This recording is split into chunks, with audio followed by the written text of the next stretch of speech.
Seven-time Formula One world champion Lewis Hamilton was having a terrible day. Testing at Silverstone had gone poorly, with his Mercedes car bouncing uncontrollably, a problem that had plagued the team for months.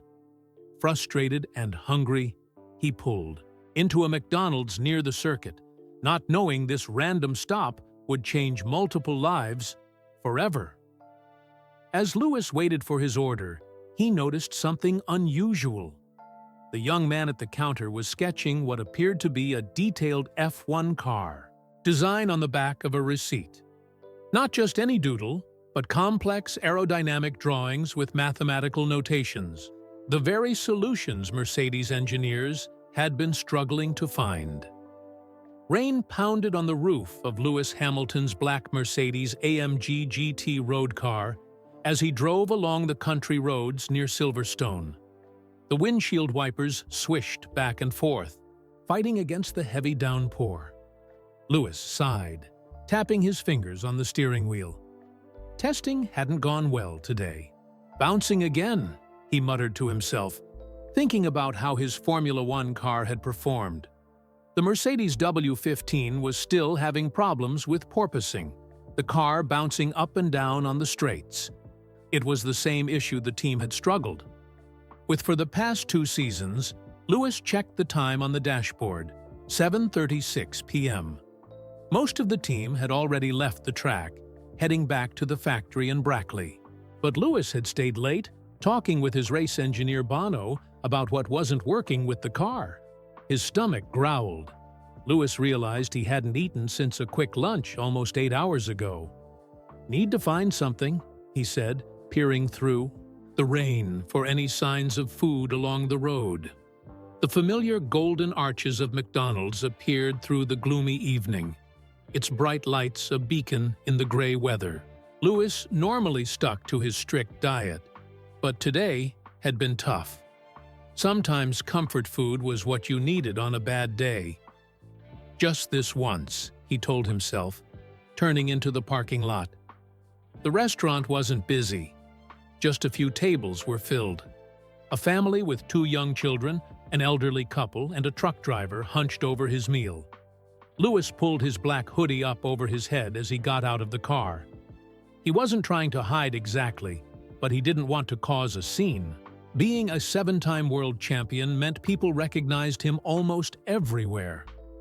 The warmth inside was a nice change from the chilly rain. Lewis joined the short line, keeping his head down slightly, hands in the pockets of his designer sweatpants. No one seemed to notice him. "Welcome to McDonald's, what can I get for you?" asked the young man at the counter when it was Lewis's turn. "I'll have a quarter-pounder meal with no cheese and a bottled water instead of the soda," Lewis said. "Coming right up," said the worker, tapping the order into the screen. "That's $6.39, please." Lewis paid and stepped to the side to wait for his food. As he waited, he watched the young man at the counter. There was something different about him.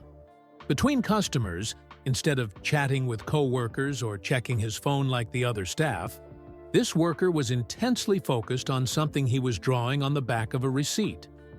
Lewis couldn't see what it was from where he stood, but the young man's concentration was obvious.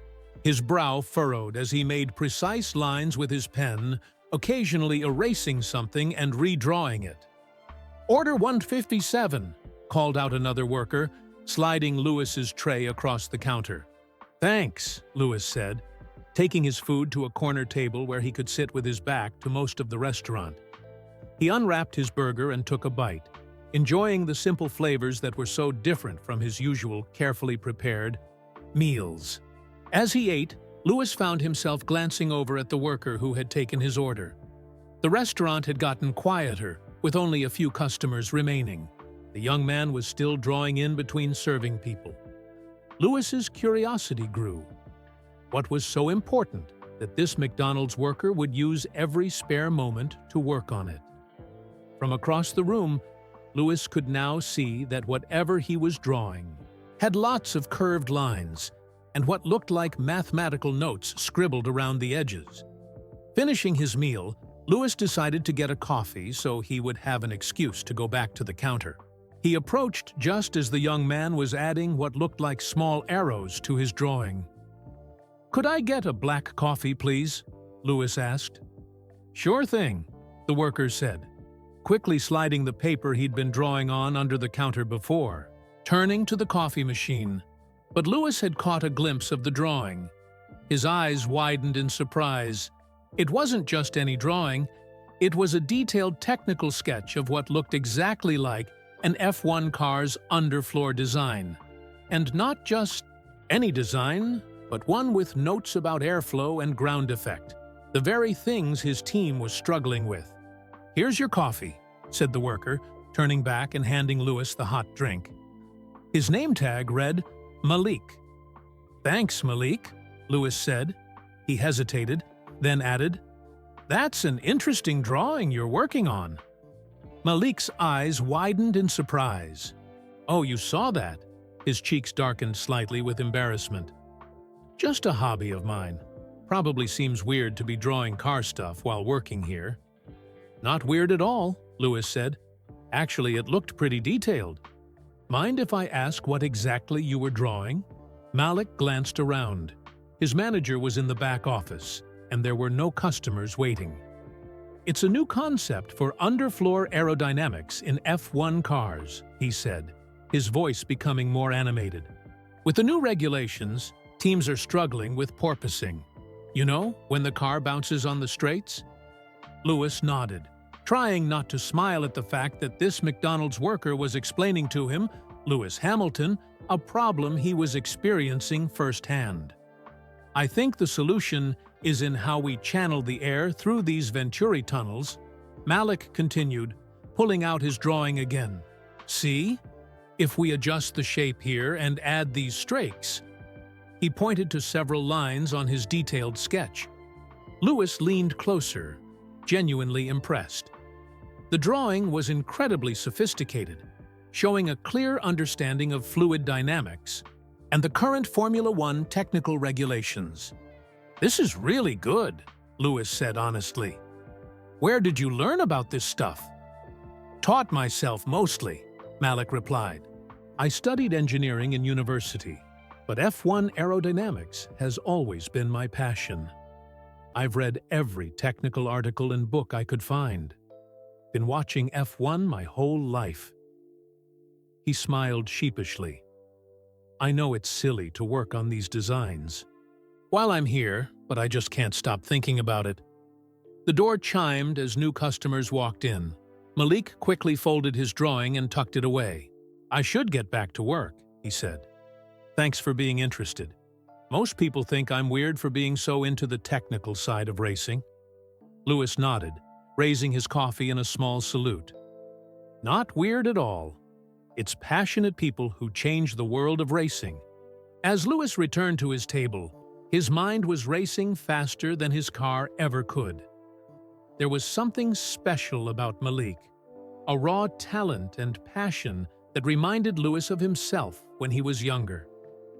Everyone saw the glamorous side of Formula One, but few had the technical understanding this young man had shown. Lewis finished his coffee slowly, watching as Malik continued to serve customers. Every time there was a lull, out came that drawing again, with Malik making tiny adjustments and notes. When Lewis finally stood to leave, he had made a decision. He wouldn't just walk away and forget about this chance encounter. There was too much potential here to ignore. The rain had lessened to a drizzle as Lewis stepped outside.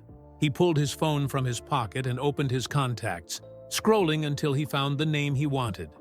Toto Wolff, the team principal of Mercedes-AMG Petronas Formula One team. Lewis looked back at the McDonald's one more time before getting into his car. Sometimes the most unexpected places held the greatest discoveries. And sometimes, on your worst days, life surprised you with something that could change everything. Lewis didn't call Toto right away. Instead, he sat in his car, watching the raindrops race down his windshield. He needed to think this through. Was he really going to recommend someone for the Mercedes F1 team based on a drawing on the back of a receipt? This is crazy, he muttered to himself. But then again, talent could be found anywhere. Lewis himself hadn't come from a wealthy family. His dad, Anthony, had worked multiple jobs to support Lewis's early racing career. Lewis knew what it was like when people underestimated you. He decided to go back inside for a closer look at Malik's drawings before making any calls. This time, he'd be more direct. The bell on the door jingled as Lewis walked back into the McDonald's. Malik looked up, surprised to see the same customer returning so soon. "Forget something?" Malik asked with a friendly smile. Lewis shook his head. "Actually, I wanted to talk to you more about your drawings. Are you on break anytime soon?" Malik checked his watch. "I get 15 minutes in about half an hour, but my manager won't like me chatting with customers during that time." "I understand," Lewis said. He glanced around the nearly empty restaurant. "I'll just sit and wait, if that's okay. I'm really interested in what you're working on." Malik looked puzzled but nodded. "Sure, I guess. I'll come over when I can." Lewis returned to his corner table and pulled out his phone. He scrolled through some emails, but his mind kept drifting back to the drawing he'd seen. The solution Malik was working on seemed innovative, maybe even brilliant. If it worked, it could help solve the porpoising issues that had plagued Mercedes since the new regulations came in. 30 minutes later, Malik appeared at Lewis's table, wiping his hands on his uniform pants. He had a folder tucked under his arm. "My break just started," Malik said, sliding into the seat across from Lewis. "I brought some more of my designs. But first, can I ask why you're so interested? Do you work in motorsport or something?" Lewis smiled. He was still wearing his hoodie with the hood up, and in the dim corner of the restaurant, Malik hadn't recognized him yet. "Yes, I work in Formula One," Lewis said simply. "I'm always looking for new ideas." Malik's eyes widened. "No way. What team? What do you do there?" "Mercedes," Lewis answered honestly. "But let's talk about your ideas first. I'd love to see what else you've got." Malik could barely contain his excitement as he opened his folder. Inside were dozens of detailed technical drawings, all done by hand on whatever paper he could find. Some were on receipt backs, others on napkins or notebook paper, but all showed incredible attention to detail. "This is my main project," Malik said, sliding forward a drawing of an F1 car's underfloor. The new regulations brought back ground effect, which creates downforce by channeling air under the car.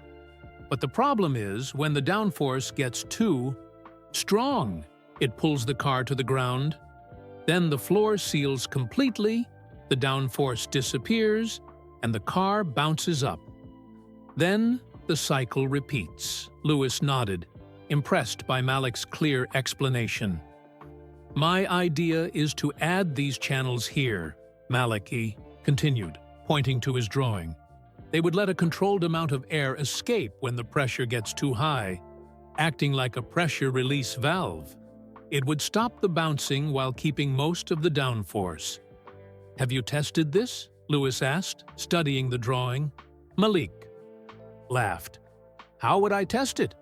I don't exactly have a wind tunnel at home, or a Formula One car in my garage." "Fair point," Lewis said with a smile. "But your theory seems sound. What about this part here?" He pointed to another section of the drawing. For the next 10 minutes, they discussed the technical details of Malik's design. Lewis asked pointed questions, and Malik answered with confidence and deep knowledge. It was clear the young man had spent countless hours studying aerodynamics. "How do you know so much about this?" Lewis finally asked. Malik shrugged.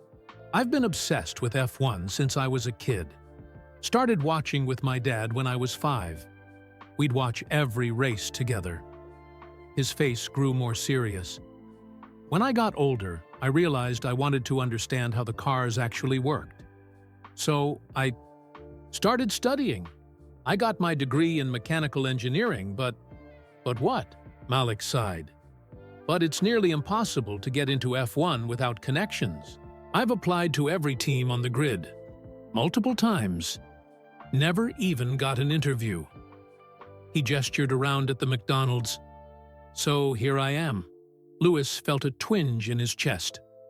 How many brilliant minds like Malik's were out there, unable to break into the sport because they didn't have the right connections or background?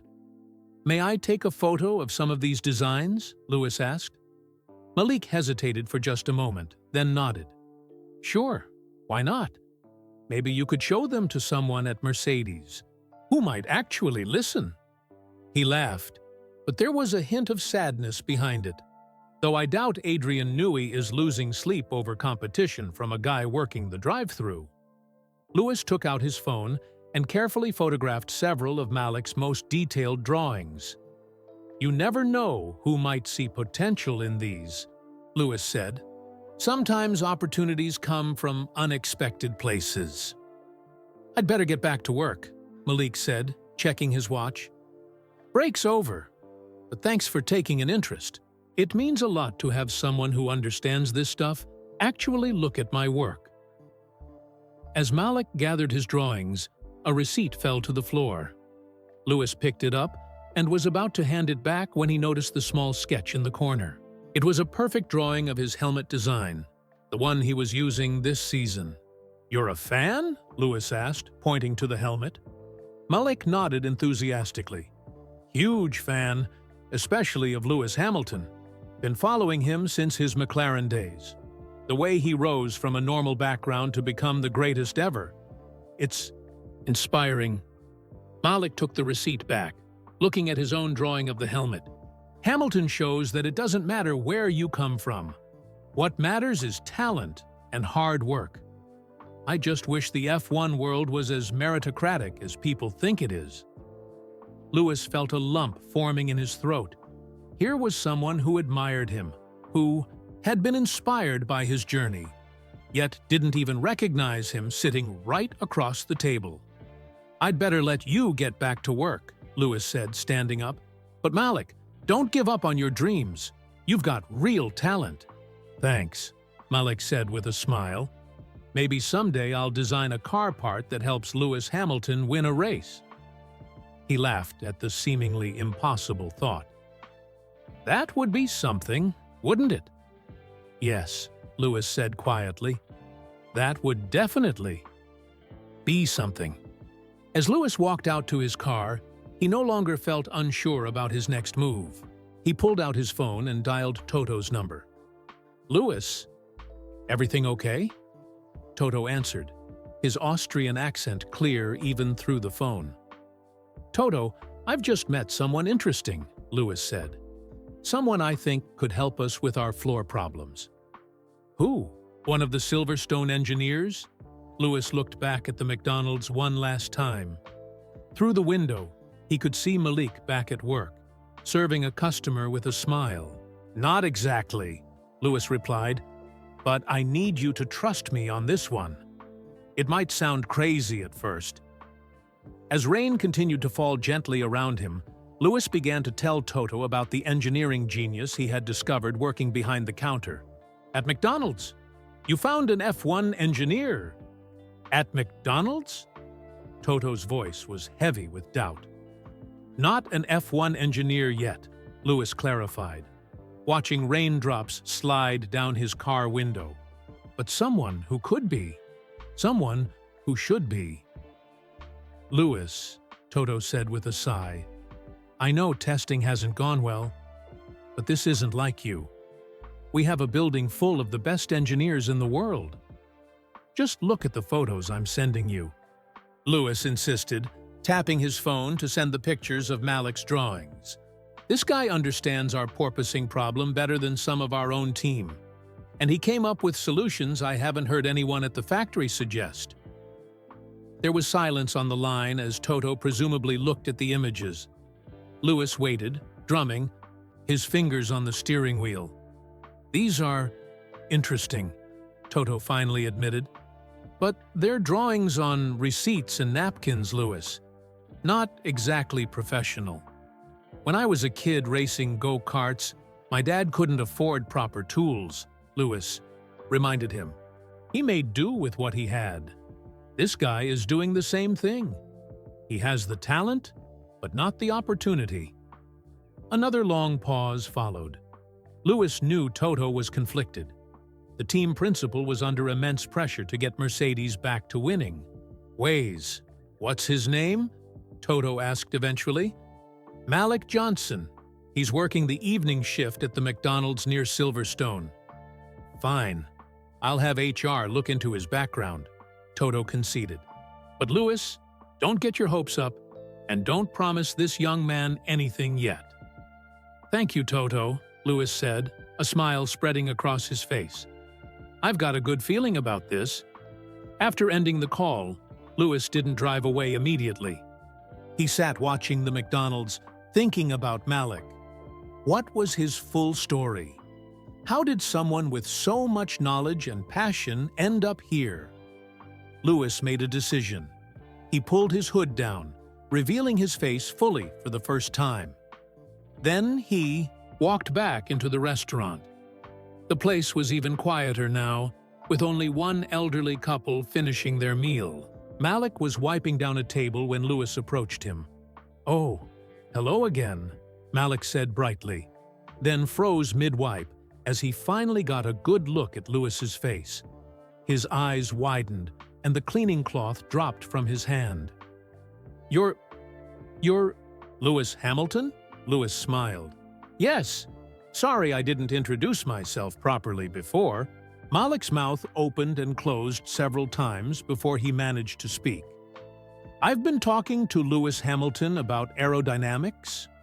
His voice rose to a squeak. "And I tried to explain porpoising to you. Oh my God, that's like trying to teach Michael Jordan about basketball." Lewis laughed. "It's fine. You actually explained it really well." He gestured to a nearby table. "Do you think your manager would mind if we talked for a bit longer? I'd like to hear more about you." Malik glanced toward the back office, then at the nearly empty restaurant. "My shift ends in 20 minutes anyway. I can clock out early if it's slow." He hurried to the back, returning moments later without his McDonald's cap and name tag.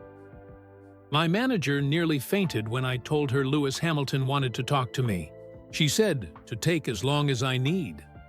They sat at a corner table, Malik still looking stunned. "I can't believe this is happening," he said, running a hand over his short black hair. "I watch all your races.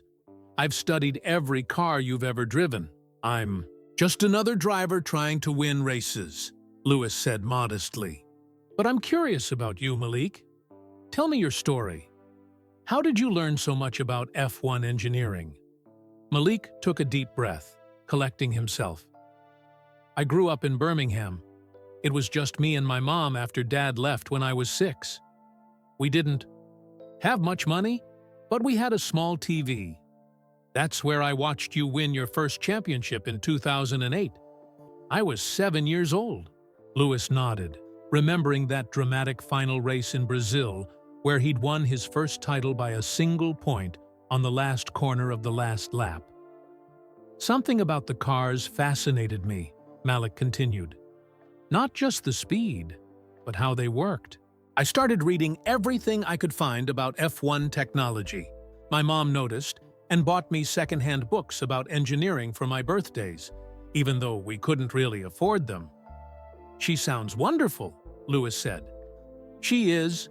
She worked 2 jobs so I could go to university. I got a mechanical engineering degree from Birmingham City University. Not Oxford or Cambridge, but still a good education." "And then," Lewis prompted. Malik's expression fell slightly. "And then reality hit. I applied to every F1 team. Mercedes, Red Bull, Ferrari, even the smaller teams. I sent applications for 3 years straight, tried different positions, Junior aerodynamicist, simulator engineer, anything to get a foot in the door. But no. Luck, Lewis guessed. Not even an interview, Malik confirmed. The closest I got was an automated email saying they'd keep my resume on file. Most didn't bother responding at all. Lewis frowned. This was unfortunately common in F1. Teams often hired from a small circle of known universities or through personal connections. "What did you do next?" he asked. "I took engineering jobs where I could find them. Worked for a small company that made parts for regular cars. It paid the bills, but it wasn't my dream." Malik gestured around at the McDonald's. "And 6 months ago, the company downsized. I was one of the newest hires, so I was first to go. With student loans to pay, I had to take whatever job I could find. This was it." "But you kept studying F1 technology," Lewis observed. Malik nodded, eagerly. "Every day, I watch technical analysis videos, read articles, study the footage from races to understand how different cars behave. I draw designs whenever I have free time." He smiled sheepishly. "My manager has told me off more than once for sketching on receipt paper." "Those drawings are impressive," Lewis said sincerely, "especially considering you have no access to the actual data or equipment." "It's all theoretical without a way to test it," Malik admitted, "but the principles should be sound. I've done all the calculations I can with what I have." Lewis leaned forward. "What if you had a chance to test your ideas on actual F1 equipment?" Malik blinked. "What do you mean?" "I sent photos of your designs to Toto Wolff, our team principal," Lewis explained. "You did what?" Malik nearly shouted, then lowered his voice as the few remaining customers looked over. "You showed my napkin drawings to Toto Wolff?" "The Toto Wolff." "He found them interesting," Lewis said, enjoying Malik's reaction. "Interesting good or interesting bad?" Malik asked anxiously. "Interesting enough that he's going to have someone look into your background," Lewis replied. "I can't promise anything, Malik, but there might be an opportunity for you to show what you can do." Malik sat back in his chair, looking dazed. "I can't believe this is happening," he whispered. "I've dreamed about working in F1 since I was a kid. I've never stopped believing it might happen someday. But lately..." His voice cracked slightly. "Lately, it's been hard to keep that hope alive." Lewis understood completely.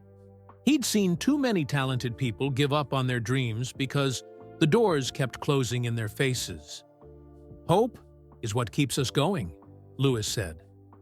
"I've faced plenty of people who didn't think I belonged in F1.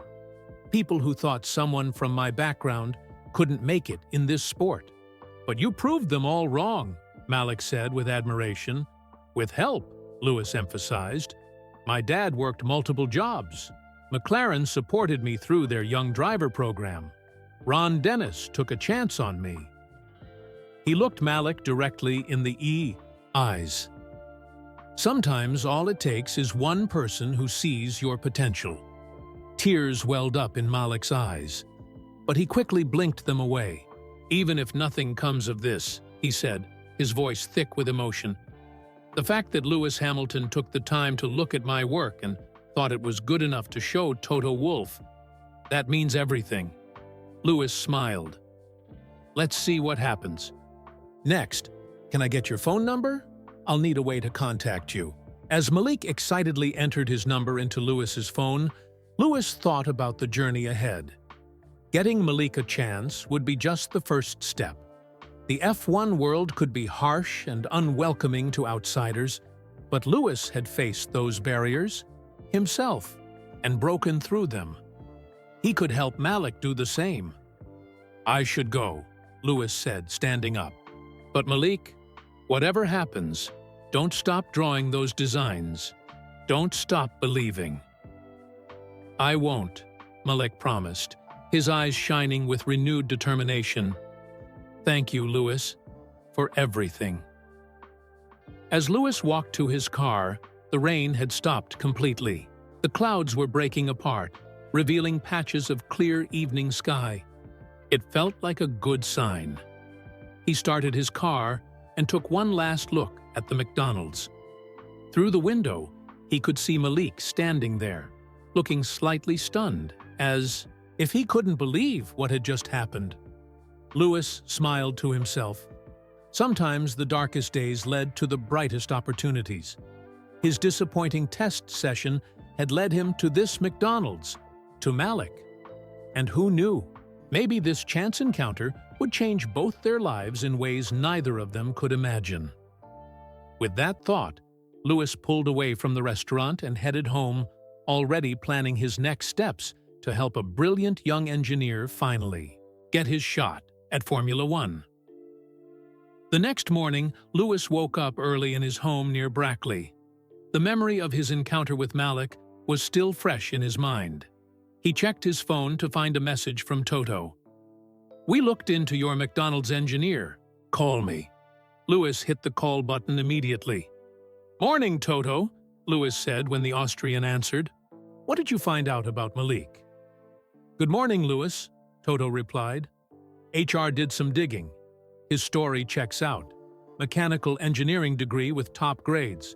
Several technical papers on automotive aerodynamics. No criminal record. No red flags." "So?" Louis prompted. Toto sighed. "So, I'm still not convinced. Anyone can draw interesting concepts, Louis. Making them work in the real world is different. Give him a chance to prove himself," Louis argued. "That's all I'm asking." There was a long pause before Toto spoke again. "Fine. We'll test him. Give him a technical problem that our team is actually working on. See what he comes up with. No promises beyond that." "That's fair," Louis agreed. "I'll handle it." After finishing the call, Louis got dressed and headed to the Mercedes factory. He spent the morning in meetings with engineers, discussing the issues they'd found during testing. The porpoising problem was still their biggest concern. If they couldn't solve it, they'd struggle all season. During a break, Louis pulled aside James Allison, the technical director. "James, I need a favor," Louis said. "A technical challenge that would test someone's understanding of our current aerodynamic issues." James looked curious. "For who?" "Someone I think might be able to help us," Louis answered vaguely. "Toto knows about it," James shrugged. "If Toto's approved it, I can put something together. Nothing with sensitive Mercedes data, I assume." "Right," Louis confirmed. "Something general enough that it wouldn't matter if others saw it, but specific enough to test real understanding." "I'll email it to you this afternoon," James promised. True to his word, the technical challenge arrived in Louis's inbox a few hours later. It outlined a problem with front wing design under the new regulations, asking for solutions to maintain consistent airflow to the underfloor when following another car closely.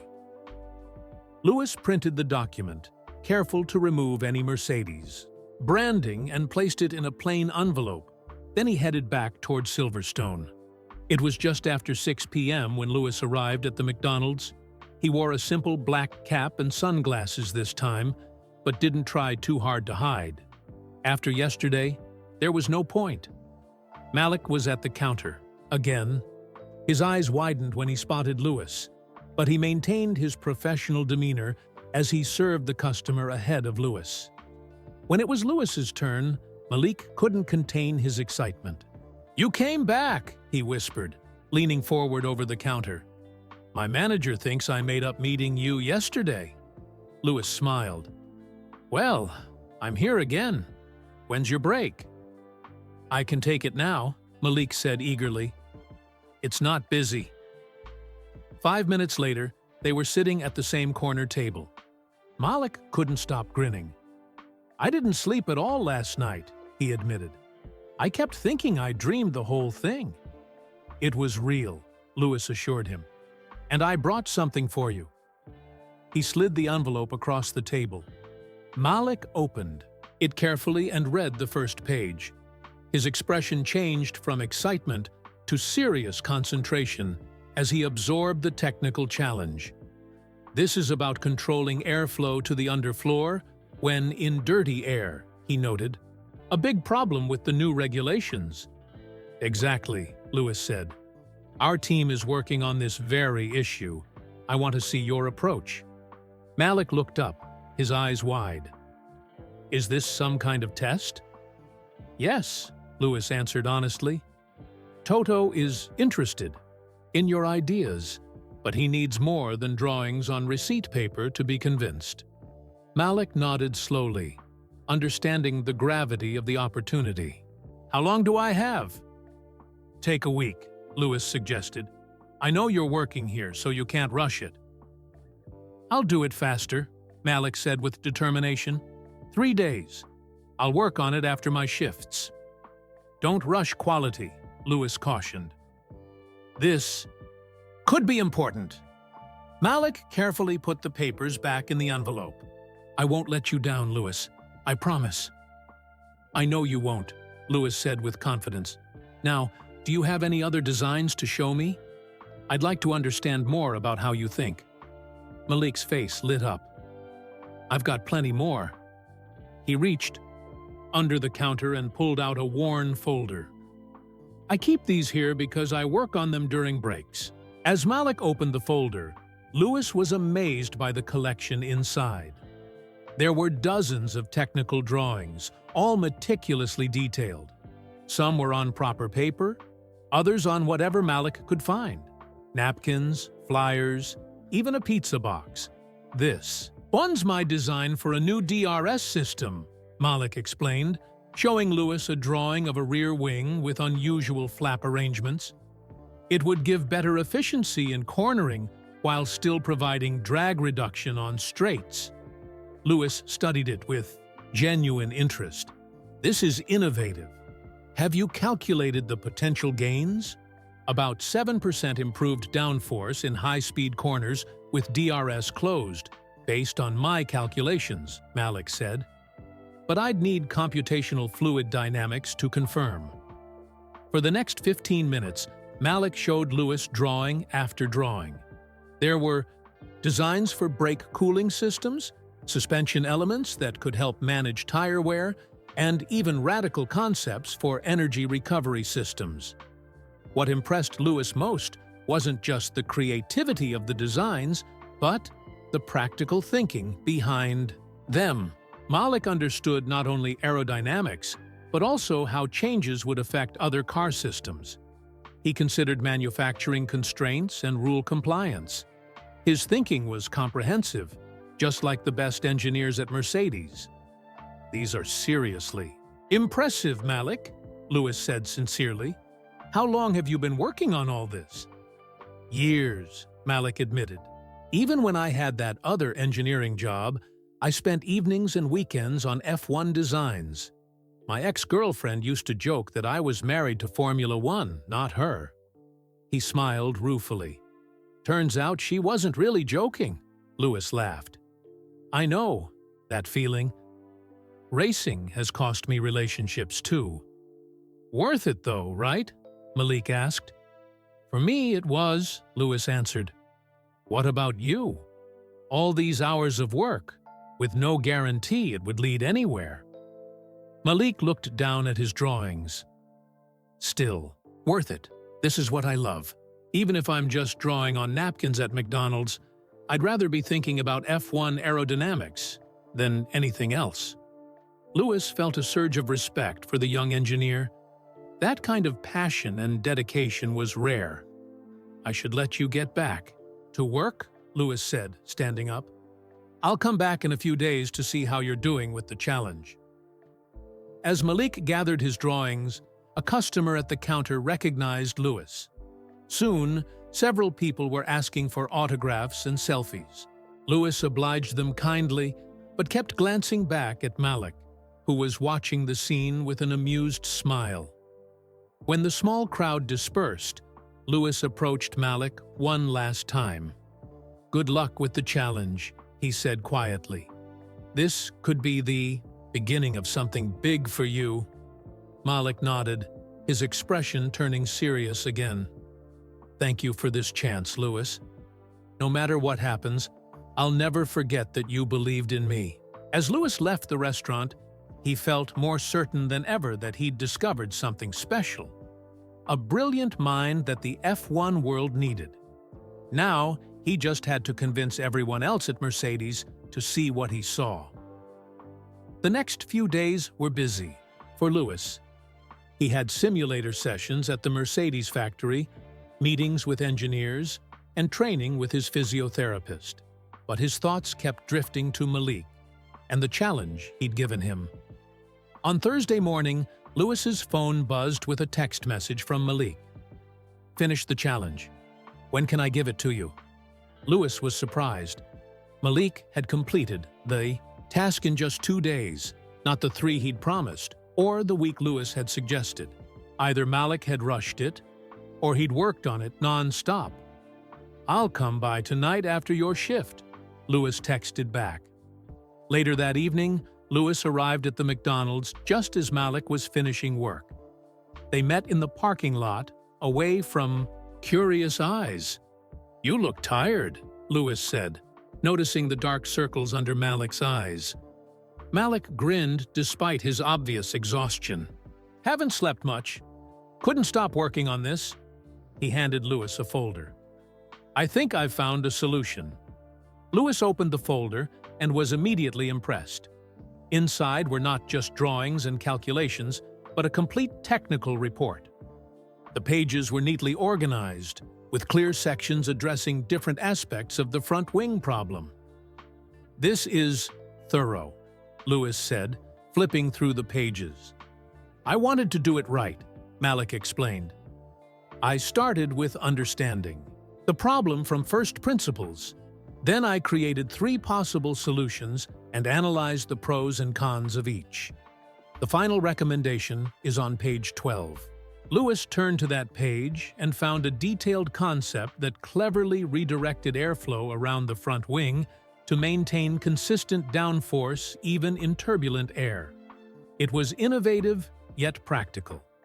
"Did you sleep at all?" Lewis asked, concerned. Maliki shrugged. "A few hours. It wasn't a hardship. This is the most exciting thing I've worked on in years." Lewis carefully put the report back in the folder. "I'll take this to Toto and James tomorrow. I can't promise anything, but this is excellent work, Malik." "Thank you for the opportunity," Malik said earnestly.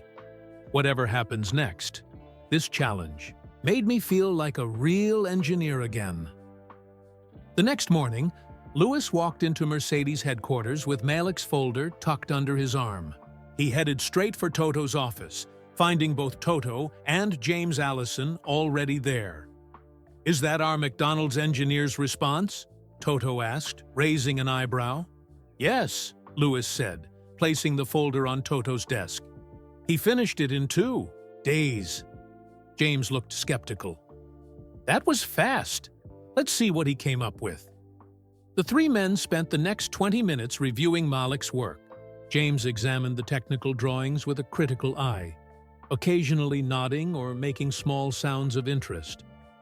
Toto remained silent, his expression unreadable. Finally, James looked up. "This is actually quite good," he admitted. "His approach to the vortex generation at the wingtips is particularly clever. It's not a complete solution, but it's heading in a very promising direction." "Could it work?" Toto asked directly. "In theory, yes," James replied. "We'd need to test it in CFD and the wind tunnel, of course, but the principles are sound." "And he did this with no access to our data or tools?" Toto confirmed. "Apparently so," Lewis said. "Just his own knowledge and whatever research he could do online." Toto leaned back in his chair, thinking. "I'm still not convinced, Lewis. Yes, he has good ideas on paper. But working in a high-pressure F1 team environment is completely different. from solving theoretical problems at home. Then let's bring him in, Lewis suggested. Give him a trial. Let him work on a real problem in our facilities. We can't just bring random people into the factory, James pointed out. There are security concerns, NDAs, work permits. So handle the paperwork, Lewis said impatiently. If he can contribute even one good idea that helps us solve our porpoising issues, wouldn't that be worth it? Toto exchanged looks with James. What do you think, James? As technical director, it would be your department. James sighed, looking again at Malik's designs. These are genuinely innovative approaches. If he can produce this working at McDonald's, he shrugged. I'm curious what he could do with proper resources. Toto nodded slowly. All right, we'll bring him in for an interview and a supervised day in the technical office. No promises beyond. That, Lewis broke into a wide smile. That's all I'm asking. A fair chance. I'll have HR contact him to arrange everything, Toto said. But Lewis, manage your expectations and his. This is a very long shot. Understood, Lewis agreed, still smiling. Thank you both. Later that day, Lewis called Malik to share the news. They want to interview me? Malik asked, his voice rising with excitement. At Mercedes F1? Yes, Lewis confirmed. Someone from HR will contact you to set it up. It's just an interview and a test day, Malik. Not a job offer. I understand, Malik said quickly. But it's a chance. A real chance. His voice cracked slightly. I never thought I'd get this far. You earned it, Lewis told him. Your work impressed James Allison. That's not easy to do. The James Allison read my work? Malik sounded like he might faint. The technical director who designed championship-winning cars for Ferrari and Mercedes? Lewis laughed. The very same. He said your approach to vortex generation was clever. There was a moment of stunned silence before Malik spoke again. I need to prepare, study everything about the current Mercedes car, review all the technical regulations again. Just be yourself, Lewis advised. That's what got you this opportunity. I won't let you down, Malik promised. I've been waiting for this my whole life. After ending the call, Lewis felt a mixture of excitement and worry. He truly believed in Malik's talent, but Formula One was an unforgiving world. The pressure would be intense. What if Malik froze under that pressure? What if his brilliant ideas on paper didn't translate to the real world? Lewis pushed these doubts aside. Everyone deserved a chance to prove themselves. He hadn't brought Malik this far to start doubting him now. The following afternoon, Lewis was in the simulator when he got a message from Toto. Your McDonald's. Engineer is scheduled for interview on Monday. Technical test on Tuesday, if the interview goes well. That gave Malik just 2 days to prepare. Lewis immediately texted him the news. Malik's response came seconds later. Just got the email from HR. I've already put in my notice at McDonald's. Manager thinks I'm crazy to quit before having another job, but I need to focus completely on this opportunity. Lewis frowned at this. It was a big risk for Malik to quit his job before having another one secured. But he also understood the young engineer's dedication. Good luck, Lewis texted back. I'm in the factory Monday. Maybe I'll see you. As the weekend approached, Lewis couldn't help feeling responsible for whatever happened next. He had set these events in motion. If Malik succeeded, it could change his life forever. If he failed, he'd be back to square one. But now, without even a McDonald's job to pay his bills. He'll be fine, Lewis told himself as he drove home Friday evening. He's got the talent. But talent wasn't always enough in Formula One. Lewis knew that better than most. The sport had chewed up and spit out plenty of talented people over the years. As Lewis pulled into his driveway, his phone buzzed with another text from Malik. "Can't thank you enough for this chance. No matter what happens, you've made my dream possible." Reading those words, Lewis felt a renewed sense of purpose. Sometimes, all people needed was someone to believe in them, someone to open a door that had been closed to them. Whatever happened next Monday, Lewis had done that much for Malik. He had given a brilliant mind the chance it deserved. Monday morning arrived with gray skies and light rain, typical English weather that matched Lewis's anxious mood. He had a full schedule at the Mercedes factory, but kept checking his watch, knowing Malik's interview was set for 2 p.m. Lewis tried to focus on his own work. He had simulator testing in the morning, followed by a meeting with his race engineer, Bono, to discuss setup options for the upcoming race. But his thoughts kept drifting to Malik. At lunchtime, Lewis headed to the factory cafeteria. He was grabbing a salad when he spotted a familiar face sitting alone at a corner table. Malik had arrived early for his interview and was reviewing notes while picking nervously at a sandwich. Lewis walked over, tray in hand. "Mind if I join you?" Malik looked up, startled, then broke into a relieved smile. "Lewis, yes, please, sit down." He quickly gathered his scattered papers to make room. "How are you feeling?" Lewis asked, taking a seat. "Terrified," Malik admitted with a shaky laugh. "I couldn't sleep last night. I got here 2 hours early because I was afraid of being late." He gestured around at the sleek Mercedes cafeteria. "I still can't believe I'm actually here." Lewis noted Malik's appearance. He was wearing a crisp white shirt and dark blue tie, clearly new. His shoes were polished to a shine.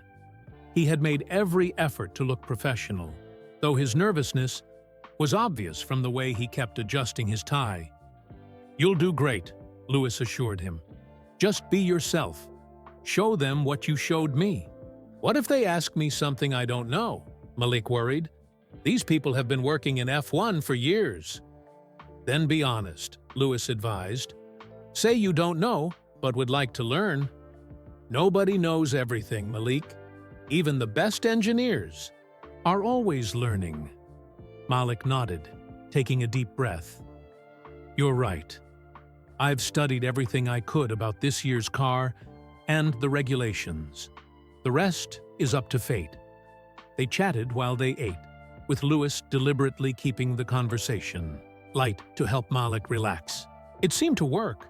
By the time Lewis had to leave for his next meeting, Malik's hands had stopped shaking. "Good luck," Lewis said, standing up. "I know you'll impress them." "Thank you, Lewis," Malik replied sincerely. "For everything." Lewis spent the afternoon in meetings, but his mind wasn't fully present. He kept wondering how Malik's interview was going. Was he handling the pressure? Were they giving him a fair chance? At 5:30 p.m., as Lewis was leaving the technical briefing room, he ran into Toto in the hallway. "How did it go with Malik?" Lewis asked immediately. Toto's expression gave nothing away. "He's still here, actually. The interview team had more questions than expected." "Is that good or bad?" Lewis pressed. "It's interesting," Toto replied carefully. "He knows his stuff, Lewis. I'll give you that. But whether he can apply that knowledge in our team environment remains to be seen." He checked his watch. "We've decided to proceed with the technical test tomorrow. HR is arranging it now." Lewis felt a surge of relief. "So he passed the first hurdle?" "Let's say he didn't fail," Toto said with a hint of a smile. "Don't celebrate yet. Tomorrow will be the real challenge." As Toto walked away, Lewis quickly texted Malik. "How did it go?" The response came 10 minutes later. "Just finished. 3 hours of technical questions. My brain feels like mush, but I think it went okay. They want me back tomorrow for some kind of test." "That's great news," Lewis replied. "Get some rest tonight. Tomorrow will be important." Lewis slept poorly that night, feeling almost as nervous as Malik must be. he had put his reputation on the line for this young engineer. More importantly, he had given Malik hope. Something that could be cruel to take away if things didn't work out. Tuesday morning, Lewis headed straight to James Allison's office. The technical director was already at his desk, reviewing documents. "Morning, James," Lewis said, knocking on the open door. "Got a minute?" James looked up and smiled. "Let me guess. You want to know about your protégé's test today?" Lewis nodded. "What are you going to have him do?" "We've prepared a real problem we're currently working on," James explained. "Something about the floor design that's causing inconsistent downforce in medium-speed corners. We'll give him access to some of our data and design tools and see what he comes up with." "That's a complex problem," Lewis observed. "Will he have enough time?" "That's part of the test," James replied. "In F1, we often need solutions quickly. If he needs more time, that tells us something too." "Will I be able to see him today?" Lewis asked. James shook his head. "Better not. We want to see how he works without support. He'll be in the technical room on the second floor with some of our junior engineers." Lewis understood, but felt disappointed. He wanted to be there for Malik on his big day. "Good luck to him," Lewis said, turning to leave. "I hope he shows you what I saw." "We'll see," James replied noncommittally. The day dragged on for Lewis. He had physical training in the morning, followed by a marketing meeting to discuss upcoming sponsor events. Every chance he got, he glanced toward the staircase leading to the second floor, wondering how Malik was doing. At lunch, Lewis deliberately ate in the cafeteria, hoping to catch a glimpse of Malik, but there was no sign of him. The technical test must be intense if they weren't even breaking for lunch. By late afternoon, Lewis couldn't stand the suspense anymore. He made his way to the second-floor technical room and peered through the glass door. Inside, he could see about 8 engineers working at computer stations. Malik was sitting at a workstation in the corner, completely absorbed in whatever was on his screen. Even from a distance, Lewis could see the intense concentration on his face. One of the senior aerodynamicists noticed Lewis and came to the door. "How's he doing?" Lewis asked quietly. "Hard to say yet," the engineer replied. "He's taking an unusual approach to the problem. Not the way we'd typically solve it." "Different good or different bad?" Lewis pressed. The engineer shrugged. "We'll know when he's finished, but he's not afraid to challenge conventional thinking. I'll give him that." Lewis took one last look at Malik, still focused intently on his work, before walking away. There was nothing more he could do now but wait. It was nearly 7 p.m. when Lewis's phone buzzed with a message from Toto. "Meeting in my office. 10 minutes." Lewis's heart raced as he made his way to Toto's office. Was this about Malik? What had they decided? When he arrived, James Allison was already there, along with the head of aerodynamics and the chief designer. Toto gestured for Lewis to take a seat. "Where's Malik?" Lewis asked, looking around. "HR is sorting out some paperwork with him," Toto replied, his expression giving nothing away. "So?" Lewis couldn't contain his impatience. "How did he do?" James and Toto exchanged looks. Then James pushed a folder across the desk toward Lewis. "See for yourself," James said. "This is what he came up with." Lewis opened the folder and found detailed designs for a modified floor section. The notes showed a unique approach to managing airflow through the Venturi tunnels under the car. It was different from anything Mercedes had tried before. "Will it work?" Lewis asked. "In theory, it should reduce the porpoising by about 40% while maintaining most of the downforce," James explained. "It's not a complete solution, but it's innovative. We're going to test it in CFD overnight." "And?" Lewis pressed, looking at Toto. Toto leaned forward, his expression serious. "And we're offering him a 3-month trial position on our aerodynamics team." Lewis broke into a wide smile. "You're hiring him?" "On trial," Toto emphasized. "If he works out, we'll consider a permanent position. No guarantees." "He'll prove himself," Lewis said confidently. "You won't regret this, Toto." "He's rough around the edges," James noted. "Needs to learn our systems, our processes. But there's definitely something there worth developing." "Where is he now?" Lewis asked, eager to congratulate Malik. "In the HR office, probably still in shock," Toto said with a small smile. "You can go find him if you'd like." Lewis didn't need to be told twice. He headed straight for the HR department, feeling a mixture of pride and relief. Malik had done it. He'd earned his shot at the big time. It wasn't the end of the journey, it was just the beginning. But for now, that was enough. Lewis found Malik in the HR office, sitting in a chair with a stack of paperwork in his lap and a dazed expression on his face. When he saw Lewis, Malik stood up so quickly that the papers scattered across the floor. "I got it," he exclaimed, not even bothering to pick up the fallen documents. "A 3-month trial position. I can't believe this is happening." Lewis grinned. "Congratulations! I knew you could do it." The HR manager, a woman named Sarah, smiled at their excitement, but gestured to the papers on the floor. "Mr. Johnson, we still have some forms to complete before you can start tomorrow." "Tomorrow?" Lewis asked, surprised at how quickly things were moving. Sarah nodded.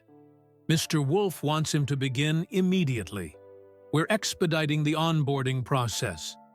Malik knelt to gather the scattered papers, his hands trembling slightly with excitement. "3 days ago, I was taking burger orders. Now I'm joining Mercedes F1. It doesn't feel real." "It's real," Lewis assured him. "But the real work starts now. They'll be watching you closely these 3 months." "I know," Malik said, his expression turning serious. "I won't waste this opportunity." After Malik finished his paperwork, Lewis walked him to the parking lot. The sun was setting, casting long shadows across the Mercedes facility. "Do you have somewhere to stay nearby?" Lewis asked, realizing Malik had mentioned living in Birmingham, which was over an hour's drive away. "I booked a room at a budget hotel in Brackley," Malik explained. "It'll eat into my savings, but it's close enough to walk to the factory until I can sort out something more permanent." Lewis frowned. Mercedes paid well, but Malik wouldn't receive his first paycheck for a few weeks. After quitting his McDonald's job, his finances must be tight. "I have a guest house on my property," Lewis said. "You're welcome to stay there until you get settled. It's only 10 minutes from the factory." Malik's eyes widened. "I couldn't impose like that." "It's not an imposition," Lewis insisted. "It sits empty most of the time anyway. Besides, it would give us a chance to talk F1 after work hours." After some hesitation, Malik accepted the offer with profound gratitude. They arranged for him to move in that evening and meet at the factory the next morning. Malik's first day as a Mercedes team member began at 7:30 a.m. Lewis spotted him in the technical briefing room, sitting attentively among a group of engineers. He was wearing the same shirt and tie as yesterday, probably the only professional outfit he owned. But now he also wore a Mercedes team lanyard with his ID badge, making his new position official. Lewis gave Malik an encouraging nod before heading to his own meetings. He wouldn't see the young engineer again until late afternoon. Throughout the day, Lewis heard snippets about the new guy from McDonald's. Word had spread quickly about Malik's unusual background. Some team members seemed skeptical, but others were intrigued by his unconventional path to F1. That evening, when Lewis returned to his home, he found Malik sitting at the kitchen table in the guest house, surrounded by technical manuals and his laptop. Dark circles had already formed under his eyes. "How was your first day?" Lewis asked. Malik looked up, his expression a mixture of exhaustion and exhilaration. "Overwhelming. The systems they use are so advanced. Everyone moves so fast. I felt like I was struggling to keep up." "That's normal," Lewis reassured him. "Everyone feels that way at first. F1 operates at a different pace than most industries." "They're testing my floor design in the wind tunnel tomorrow," Malik said, his voice rising with excitement despite his fatigue. "James Allison himself asked for my input on some refinements." "That's a good sign," Lewis noted. "James doesn't waste time on ideas he doesn't believe in." "I need to prepare," Malik said, turning back to his laptop. "There are some calculations I want to double-check before tomorrow." "Don't forget to sleep," Lewis advised. "A tired mind makes mistakes." But Malik was already absorbed in his work again, barely acknowledging Lewis's words. The next week followed a similar pattern. Malik worked long hours at the factory, then continued working into the night at the guest house. Lewis occasionally checked on him, always finding him surrounded by technical papers or staring intently at his laptop screen. On Friday morning, Lewis ran into James Allison in the factory corridor. "How's our McDonald's engineer doing?" Lewis asked. James looked thoughtful. "He's interesting. Not familiar with all our systems yet, but he asks good questions. And his initial floor design is showing promising results in simulation." "So he's proving himself?" Lewis pressed. "It's too early to say," James replied cautiously. "But he's not out of place here. That's already exceeding many people's expectations." Later that evening, Lewis found Malik looking more tired than ever, with a half-eaten sandwich beside his laptop. "You need to pace yourself," Lewis warned. "F1 is a marathon, not a sprint." "Can't slow down," Malik insisted. "Everyone else here has years of experience. I need to catch up." "Burning yourself out won't help," Lewis argued. "Trust me, I know. I've seen talented people flame out because they couldn't sustain their pace." Malik sighed, rubbing his eyes. "Maybe you're right, it's just I keep waiting for someone to realize I don't belong here, that I should be back making French fries." "That's not going to happen," Lewis assured him. "You earned your place here. Your ideas are already making an impact." The following Monday, Lewis was preparing for a simulator session when Bono, his race engineer, approached him with interesting news. "Your McDonald's mate might be onto something," Bono said. "The modified floor design he helped develop is showing a 35% reductions in porpoising in the wind tunnel tests." "That's significant," Lewis noted, feeling a surge of pride for Malik. "Toto wants to fast-track it for testing on the actual car," Bono continued. "We might have it ready for the next test session at Barcelona." Lewis couldn't wait to share this news with Malik. He found him in the aerodynamics department, working alongside other engineers on computer simulations. "Can I borrow you for a minute?" Lewis asked. Malik followed Lewis to a quiet corner, looking nervous. "Is something wrong?" "Just the opposite," Lewis said with a grin. "I heard your floor design is heading for real-world testing. That's a big deal, Malik. Most new engineers don't have their ideas implemented so quickly." A slow smile spread across Malik's face. "Really? They didn't tell me that." "Welcome to F1, Lewis laughed. "Sometimes the drivers hear things before the engineers do." For the first time since joining Mercedes, Malik stood a little straighter, his exhaustion momentarily forgotten. "So now, it's really happening, isn't it? I'm actually working in Formula One." "You're not just working in it," Lewis corrected him. "You're making a difference already." As Malik returned to his workstation, Lewis noticed something had changed. There was a new confidence in his step. He was no longer just the McDonald's worker who got lucky. He was an F1 engineer who was beginning to prove his worth. The journey had only just begun, but Malik was rising to the challenge. 2 weeks flew by. Malik settled into a routine at Mercedes, though he still worked longer hours than almost anyone else. His modified floor design was being prepared for testing at the upcoming Barcelona session, and the initial simulation results continued to look promising. One rainy Wednesday morning, Lewis arrived at the factory to find an unusual buzz of activity. A film crew was setting up equipment in the main conference room, and PR staff were hurrying about with clipboards and worried expressions. "What's going on?" Lewis asked Angela, his physiotherapist, as they walked toward the gym. "F1 TV is here to do a feature on the team's preparations for Barcelona," Angela explained. "Toto wants to highlight our technical innovations." Lewis nodded. The team needed some positive press after their difficult start to the season. Showcasing their innovative solutions made sense.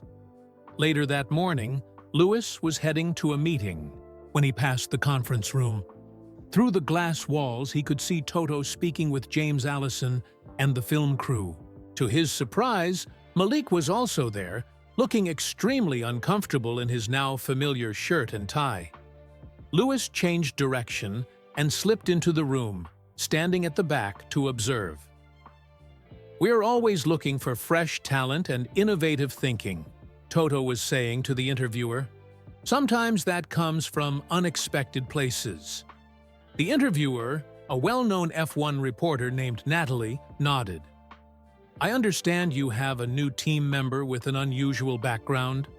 Toto gestured to Malik. "This is Malik Johnson, who recently joined our aerodynamics team. Malik, perhaps you could tell Natalie a bit about your journey to Mercedes?"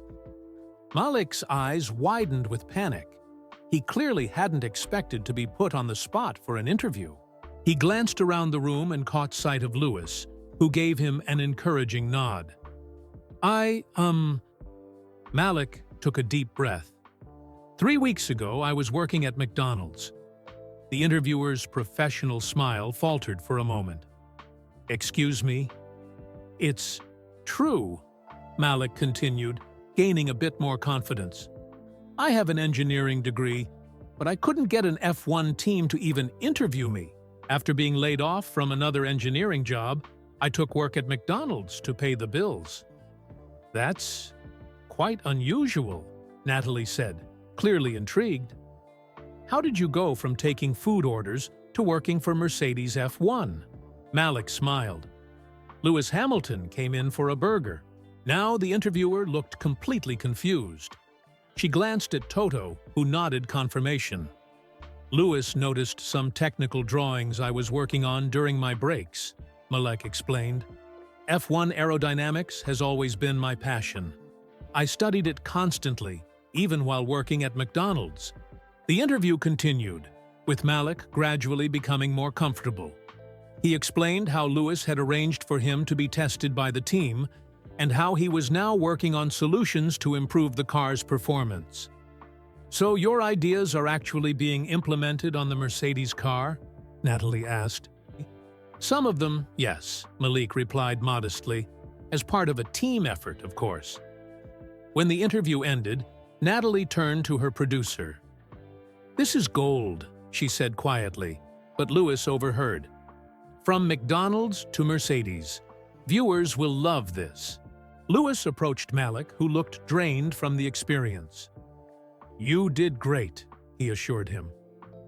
"I had no idea I'd be on camera," Malik said, loosening his tie slightly. "Toto just asked me to join a meeting about the Barcelona test." "That's Toto," Lewis chuckled. "Always thinking about the bigger picture. Your story makes Mercedes look good, finding talent in unexpected places." James Allison joined them, clapping Malik on the shoulder. "Good job. Not everyone handles their first F1 interview so well." "Will that really be on TV?" Malik asked, looking worried. "Most likely," James confirmed, "but don't worry about it. Just focus on your work." The following day, Lewis found Malik in the cafeteria, staring at his phone with a stunned expression. "Everything okay?" Lewis asked, sitting down opposite him. Wordlessly, Malik turned his phone around. On the screen was a social media post from F1 TV with a short clip from yesterday's interview.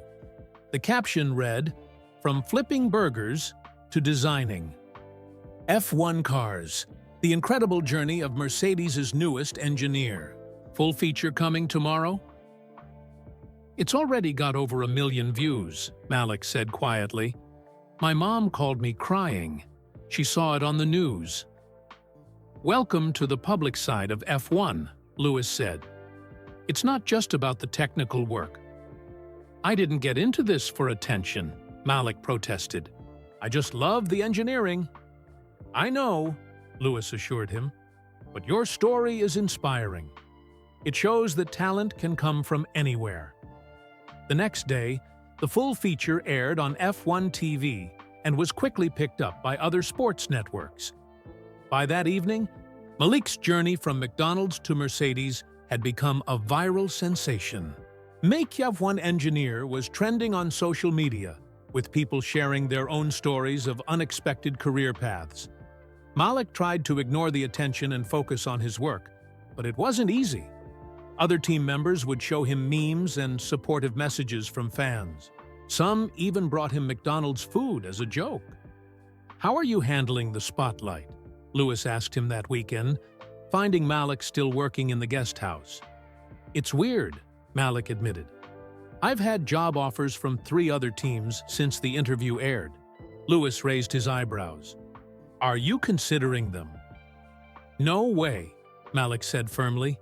"Mercedes took a chance on me when no one else would. Besides, I believe in what we're building here." Lewis smiled, pleased by Malik's loyalty. "The Barcelona test is next week. Nervous about seeing your designs on the actual car?" "Terrified," Malik confessed. "What if it doesn't work like the simulations predicted? What if I've missed something obvious?" "That's normal," Lewis assured him. "Every engineer feels that way, but that's why we test, to learn and improve." The day before the team was set to leave for Barcelona, Toto called Malik into his office. Lewis happened to be nearby discussing strategy with Bono when Malik emerged 20 minutes later, looking shocked. "What happened?" Lewis asked, concerned. "Toto wants me to come to Barcelona," Malik said in disbelief. "He says since it's my floor design being tested, I should be there to analyze the data firsthand." Lewis grinned. "That's a good sign. Toto doesn't waste resources bringing people to tests unless he values their input." "I've never been to an F1 track before," Malik admitted. "Only watched on TV." "Well, now you'll be on the other side of the cameras," Lewis said. "Pack your bags. Barcelona awaits." As they walked toward the engineering department, Lewis noticed a new confidence in Malik's posture. The nervous McDonald's worker was transforming before his eyes, growing into his role as an F1 engineer. The journey from taking burger orders to designing F1 cars had been extraordinary, but the real test was still to come. Seeing his ideas perform on track, where the ultimate truth of Formula One engineering was revealed. Barcelona would be Malik's true baptism into the world of F1, and Lewis couldn't wait to see him rise to this new challenge. The Mercedes team flew to Barcelona on a chartered plane. Malik sat near the back, quietly taking everything in. This was his first time flying with the team, and he was clearly trying not to look too amazed by the experience. Lewis, sitting a few rows ahead with his performance coach, glanced back occasionally. He remembered his own early days in F1, when everything seemed magical and overwhelming at the same time. After landing, the team headed straight to the Circuit de Barcelona, Catalunya. As they arrived at the track, Malik's eyes widened at the ETE, site of the Mercedes garage being set up. "First time at a proper F1 track?" Bono asked, noticing Malik's expression. Malik nodded. "I've watched so many races here on TV. but being here in person is completely different. Wait until you see the cars on track, Bono said with a smile. TV doesn't capture the speed or the sound properly. Toto gathered the team for a brief meeting, outlining the goals for the two-day test. Several new components would be evaluated, including Malik's floor design. Engineers were paired with specific responsibilities, and Malik was assigned to work directly with the head of aerodynamics to analyze data from the floor tests. This is a crucial test for our development path, Toto emphasized. What we learn here will determine our approach for the next several races. After the meeting, the team dispersed to prepare for the next day. Lewis approached Malik, who was studying the track map. "How are you feeling?" Lewis asked.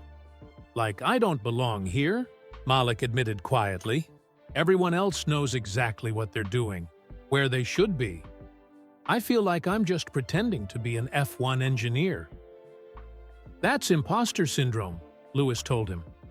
"I still feel it sometimes. Remember, 3 weeks ago, most of these people had never designed a floor that reduced porpoising by 35% in simulations." Malik smiled slightly. "Thanks, Lewis. I just don't want to let anyone down." "You won't," Lewis assured him. "Just focus on the data, not the pressure." The next morning, the track came alive with activity. Lewis was busy with his own preparations, but he noticed Malik in the garage, setting up monitoring equipment with the other engineers. He looked focused now, his initial nervousness replaced by professional concentration. Lewis's first run was scheduled for mid-morning. He climbed into the car, the familiar routine of strapping in and connecting his radio, calming him as always. This was a test day, not a race, but it was still crucial for the team's progress. "Radio check, Lewis," came Bono's voice in his ear. "Loud and clear," Lewis responded. "We'll start with the baseline setup, then switch to the new floor after lunch," Bono explained. 5 installation laps to check all systems, then we'll begin the program." Lewis pulled out of the garage and onto the track. The car felt much as it had in the previous races, fast but unpredictable, especially in the corners where porpoising was worst. He completed the installation laps and returned to the garage for adjustments. As the mechanics worked on the car, Lewis noticed Malik in deep conversation with James Allison, both of them looking at data screens with intense concentration. After lunch, it was time to test the new floor. Lewis tried to keep his expectations in check. Many promising developments had failed when actually put on the car. "We've fitted the new floor," Bono informed him. "Let's see if it behaves as predicted." Lewis drove out of the pit lane and immediately felt a difference. The car was more stable. The violent bouncing reduced significantly as he built up speed on the straight. "How does it feel?" Bono asked. "Better," Lewis replied. "Much better on the straight. Let me get a few corners in." As Lewis pushed through the long right-hander of Turn 3, the place where porpoising had been worst, he felt the car remain planted to the ground. The vicious cycle of the floor sealing, losing downforce, rising, then slamming back down, was greatly reduced. "It's working," Lewis reported, unable to keep the excitement from his voice. "The bouncing is maybe 50% better through Turn 3. The car feels much more predictable." Back in the garage, the data confirmed Lewis's impressions. The porpoising was significantly reduced, and the car was maintaining more consistent downforce through the corners. Malik stood slightly apart from the other engineers, watching the data screens with an expression of cautious hope. James Allison was nodding as he reviewed the numbers. "These are promising results," James announced to the rig team. "We'll need more laps to confirm, but it appears the new floor is performing even better than our simulations predicted." A small cheer went up from the engineering team. Someone clapped Malik on the back, and soon others were congratulating him. His face broke into a massive smile. Later in the day, after more successful runs with the new floor, Toto called for another team meeting. "Today's results are very encouraging," he said. "The new floor concept is delivering real improvements. I want to thank everyone who contributed to this development, particularly James and his technical team." He paused, then added, "And our newest team member, Malik, whose initial concept helped point us in this direction." All eyes turned to Malik, who blushed, but stood a little straighter under the recognition. After the meeting, Lewis found a moment to speak with Malik privately. "How does it feel to see your ideas making a real difference on track?" Lewis asked. "Incredible," Malik replied, his voice full of emotion. "When you first saw my drawings at McDonald's, I never imagined this would happen. I was just a guy with ideas and nowhere to apply them. Now, you're an F1 engineer whose designs are helping solve one of the biggest challenges under the new regulations," Lewis pointed out. "You belong here, Malik. Never doubt that." As they walked through the paddock, several people stopped to congratulate Malik. Word had spread about the promising test results, and Malik's viral story made him easy to recognize. "I should get back to the data," Malik said eventually. "We still need to optimize the design before the next race." Lewis nodded, watching as Malik hurried back to the engineering area. The transformation was remarkable. In just a few weeks, Malik had gone from nervously taking food orders to confidently discussing technical developments with world-class engineers. The McDonald's worker was gone. In his place stood a Formula One engineer, ready to help push Mercedes back to the front of the grid. The success in Barcelona created a wave of optimism throughout the Mercedes team. Malik's floor design was fast-tracked for production, with plans to race it at the upcoming Monaco Grand Prix. Back at the factory, Malik found himself with new responsibilities. Toto had moved him to a more central role in the aerodynamics department, where he was tasked with further developing the floor concept. "The pressure's on now," James Allison told him during a technical briefing. "Barcelona was promising, but Monaco is a different challenge entirely. We need to ensure the floor works. On a street circuit, too." Malik nodded, feeling the weight of expectations. His viral story had made him something of a celebrity within F1. Other team members now looked to him for solutions, not just as the McDonald's worker who got lucky. The week before, Monaco was intense. Malik worked 18-hour days, refining the floor design based on the Barcelona data. He barely slept, surviving on coffee and determination. Lewis noticed Malik's exhaustion during a simulator session where the engineer was analyzing data. "You need to pace yourself," Lewis warned him again. "Monaco is just one race." "But it's a crucial one," Malik insisted. "If the floor doesn't perform there, people will say Barcelona was a fluke." Lewis understood the pressure Malik was under. In Formula One, you were only as good as your last result. The spotlight that had celebrated Malik's rise could quickly turn harsh if things went wrong. The Monaco weekend started promisingly. In Thursday practice, Lewis felt the car performing better than it had all season, especially through the tight corners where porpoising had previously been a nightmare. "The floor's working," he reported back to the team, "much more stable through Casino Square." Malik smiled with relief as he reviewed the data with the other engineers.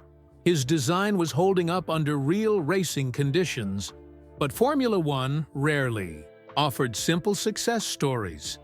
During Saturday's final practice session, Lewis reported a strange vibration from the rear of the car. "Something doesn't feel right," he told Bono over the radio. "The floor might be flexing differently." The team discovered a small crack in part of the floor structure. The aggressive Monaco curbs had exposed a weakness in the design that hadn't appeared in Barcelona's smoother circuit. "We need a fix before qualifying," James Allison said, looking at Malik. "Can you modify the support structure without compromising the aerodynamic concept?" Malik felt the eyes of the entire engineering team on him. This was his design, his responsibility. For a moment, doubt crept in. Was he really qualified to solve this under such pressure? "I think so," he said, pushing his fears aside. "Give me an hour." Malik worked frantically with the composite engineers, designing a reinforcement that wouldn't disrupt the airflow patterns that made the floor effective. The mechanics had barely finished installing it when qualifying began. Lewis managed to qualify third, a strong result compared to previous races. But after the session, he reported that the car still didn't feel quite right. "The fix helped, but there's still something off with the balance," he explained in the engineering debrief. Malik stayed at the track until midnight, analyzing data and making further adjustments. When he finally returned to the team hotel, he was so exhausted he fell asleep fully clothed on top of his bed. Race day brought new challenges. Morning rain had left the track slippery, changing the conditions completely. As Lewis drove to the grid, he reported that the car felt nervous under braking. The floors not generating consistent downforce on the damp surface, Bono explained to Malik. "We might need to adjust the settings." Malik stared at the data screens, feeling overwhelmed. Monaco allowed no room for error. A mistake here could end in the barriers. "Try setting 6-4 on the differential," he suggested after reviewing the numbers. "It might help stabilize the rear." Lewis tried the setting on the formation lap and reported a slight improvement, but the race itself proved difficult. He finished fifth, losing 2 positions from his qualifying spot. It wasn't a disaster, but after the promise shown in Barcelona, it felt like a step backward. In the post-race debrief, Toto was direct in his assessment. "The floor concept is good, but the execution needs work. We can't have structural failures on street circuits." Malik nodded, accepting the criticism. "I'll redesign the support structure, make it stronger without compromising the aero benefits." Later, alone in his hotel room, Malik called his mother. He rarely showed vulnerability at the track, but with her, he could be honest. "I think I'm in over my head, Mom," he admitted, his voice cracking. "What if I can't fix it? What if I've reached my limit?" "You've never reached your limit in your life, Malik Johnson," his mother replied firmly. "You were drawing F1 cars when you were 8 years old. You studied engineering while working nights to help pay our bills. You kept designing even when no one would hire you." Her words helped, but doubt still nagged at him. When Malik returned to the factory, he could feel a subtle shift in how some team members treated him. The Wonder Kid story was losing its shine. Now, he needed to prove himself all over again. Lewis found Malik in the aerodynamics office late one evening, staring at design models with reddened eyes. "Rough day?" Lewis asked, pulling up a chair. Malik sighed. "Some of the senior engineers disagreed with my redesign approach. They think the Monaco issues show the concept is fundamentally flawed." "That happens in F1, Lewis said. "When I first joined Mercedes, many people thought I was making a huge mistake. The team wasn't winning then." "How did you handle the doubt?" Malik asked. "I remembered why I made the choice," Lewis replied. "I believed in the team's potential, even when results weren't there yet." He paused. "Do you still believe in your floor concept?" Malik thought for a moment, then nodded firmly. "Yes, the principles are sound. The Barcelona data proves it works. I just need to make it stronger for street circuits." "Then stick to your guns," Lewis advised. "Listen to feedback, but don't abandon your vision. That's how innovation happens in F1. As Lewis left the office, Malik turned back to his designs with renewed determination. The path from McDonald's to Mercedes hadn't been smooth, and the journey wouldn't get easier from here. But he hadn't come this far to give up at the first setback. Formula One was built on overcoming challenges. It was time to prove he truly belonged. The next 3 weeks were the most challenging of Malik's short Formula One career. He worked tirelessly on redesigning the floor, addressing the structural weaknesses that Monaco had exposed while preserving the aerodynamic benefits. Some of the senior engineers remained skeptical. Malik overheard one of them in the cafeteria. "The McDonald's engineer is finding out F1 isn't as simple as flipping burgers." The comment stung, but Malik channeled his frustration into his work. He knew his design principles were sound. He just needed to prove it. The team decided not to use Malik's floor for the next race in Canada, reverting to a more conservative design while the revised version was being developed. Lewis finished fourth, better than earlier in the season, but not the podium they'd hoped for after Barcelona's promise. "We're missing the downforce from Malik's floor," Lewis commented in the post-race debrief. "The car feels stable, but slow through the high-speed corners." That vote of confidence from Lewis meant a lot to Malik. Not everyone would have stood by him after the Monaco disappointment. 2 weeks before the British Grand Prix at Silverstone, Toto called a technical meeting to decide on the development path forward. The room was tense as engineers presented different options. When it was Malik's turn, he took a deep breath and stood up. "I've completely redesigned the support structure of the floor," he explained, showing detailed drawings on the screen. "It's now 40% stronger, while maintaining 95% of the aerodynamic efficiency." James Allison studied the designs with a critical eye. "The reinforcements at these junction points are clever," he admitted. "But have you considered how this will affect tire wear? We saw increased degradation on the right rear in Barcelona." Malik nodded, prepared for the question. "Yes, I've adjusted the pressure distribution here and here," he said, pointing to specific areas of the design. "Our simulations show it should actually improve tire life by reducing the temperature peaks." For the next hour, Malik fielded questions from the technical team. He answered each one with growing confidence, demonstrating a deep understanding of how his floor interacted with every other aspect of the car. By the end of the meeting, even the skeptical engineers seemed impressed. Toto made the final decision. "We'll produce Malik's revised floor for Silverstone.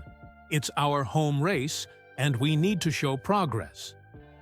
As the team dispersed, James Allison approached Malik. "Good work," he said simply. "You listened to feedback, but stuck to your core concept. That's what makes a good F1 engineer." The week before Silverstone was frantic as the team produced the new floor and prepared for their home race. The British Grand Prix was special for Mercedes. Their factory was just a few miles from the circuit, and many team members would have family watching.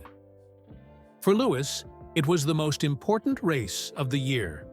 He had won 8 times at Silverstone, more than any driver at any circuit in F1 history. The pressure to perform in front of his home crowd was immense. 2 days before the race, Lewis found Malik working late in the technical office. "How are you feeling about the weekend?" Lewis asked. "Nervous," Malik admitted.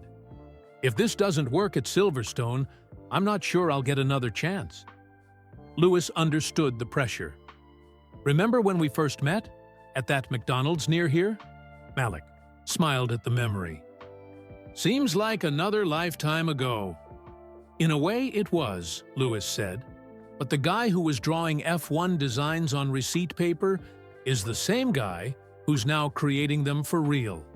Trust that instinct that got you here." The British Grand Prix weekend began with typical English weather. Rain on Friday, making the first practice sessions treacherous. The team couldn't gather much meaningful data on the new floor in those conditions. Saturday dawned clear, giving them their first real opportunity to test Malik's redesign. In the final practice session, Lewis reported, "Positive feelings from the car. The floor's working well," he told the team over the radio. much more stable through Copse and Beckett's. Qualifying brought a disappointment, however. While Lewis managed third on the grid, his teammate George Russell could only manage seventh, complaining of balance issues. "Something's not right with George's setup," Toto observed in the engineering debrief. "The floors should be identical, but the data shows very different behavior." The team worked late into the night, analyzing every detail. Malik stayed the longest, poring over the numbers, until he spotted something. "The height settings!" he exclaimed, even though only the night cleaning staff remained to hear him. "They're off by 1.2 millimeters on George's car." It seemed like a tiny discrepancy, but in Formula One, where margins were measured in thousandths of a second, it could make all the difference. Malik immediately sent his findings to the engineering group chat. Sunday morning brought perfect racing conditions, cool and clear. The team implemented Malik's suggested adjustments to George's car during the setup time. As the cars lined up on the grid, Malik watched nervously from the garage. This was the moment of truth for his redesigned floor. Thousands of hours of work, calculations and simulations would be tested over the next 2 hours. When the lights went out, Lewis made a perfect start, challenging for the lead into the first corner. George also moved up, gaining 2 positions before the first lap was complete. "How's the car feeling?" Bono asked Lewis over the radio after a few laps. "Balanced, strong. The floor's working perfectly," Lewis replied. "I can push through the high-speed sections without any bouncing." As the race progressed, Lewis stayed in contention for the win, battling with the Red Bull of Max Verstappen and the Ferrari of Charles Leclerc. George was also moving forward, his car now performing as expected. In the garage, Malik barely breathed as he watched the data streams from both cars. Everything looked good. The floor was maintaining consistent downforce through all corner types, and tire wear was exactly as predicted. With 10 laps to go, Lewis was in second place, right behind Verstappen. The Red Bull had better straight line, speed, but Lewis was faster through the corners thanks to the improved downforce from Malik's floor. "You're quicker in Sector 2, Bono told Lewis. "Use that advantage." On lap 48 of 52, Lewis made his move.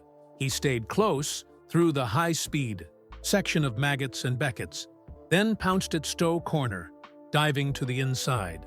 The Mercedes held firm, no porpoising or instability, allowing Lewis to complete the overtake. The garage erupted in cheers as Lewis took the lead.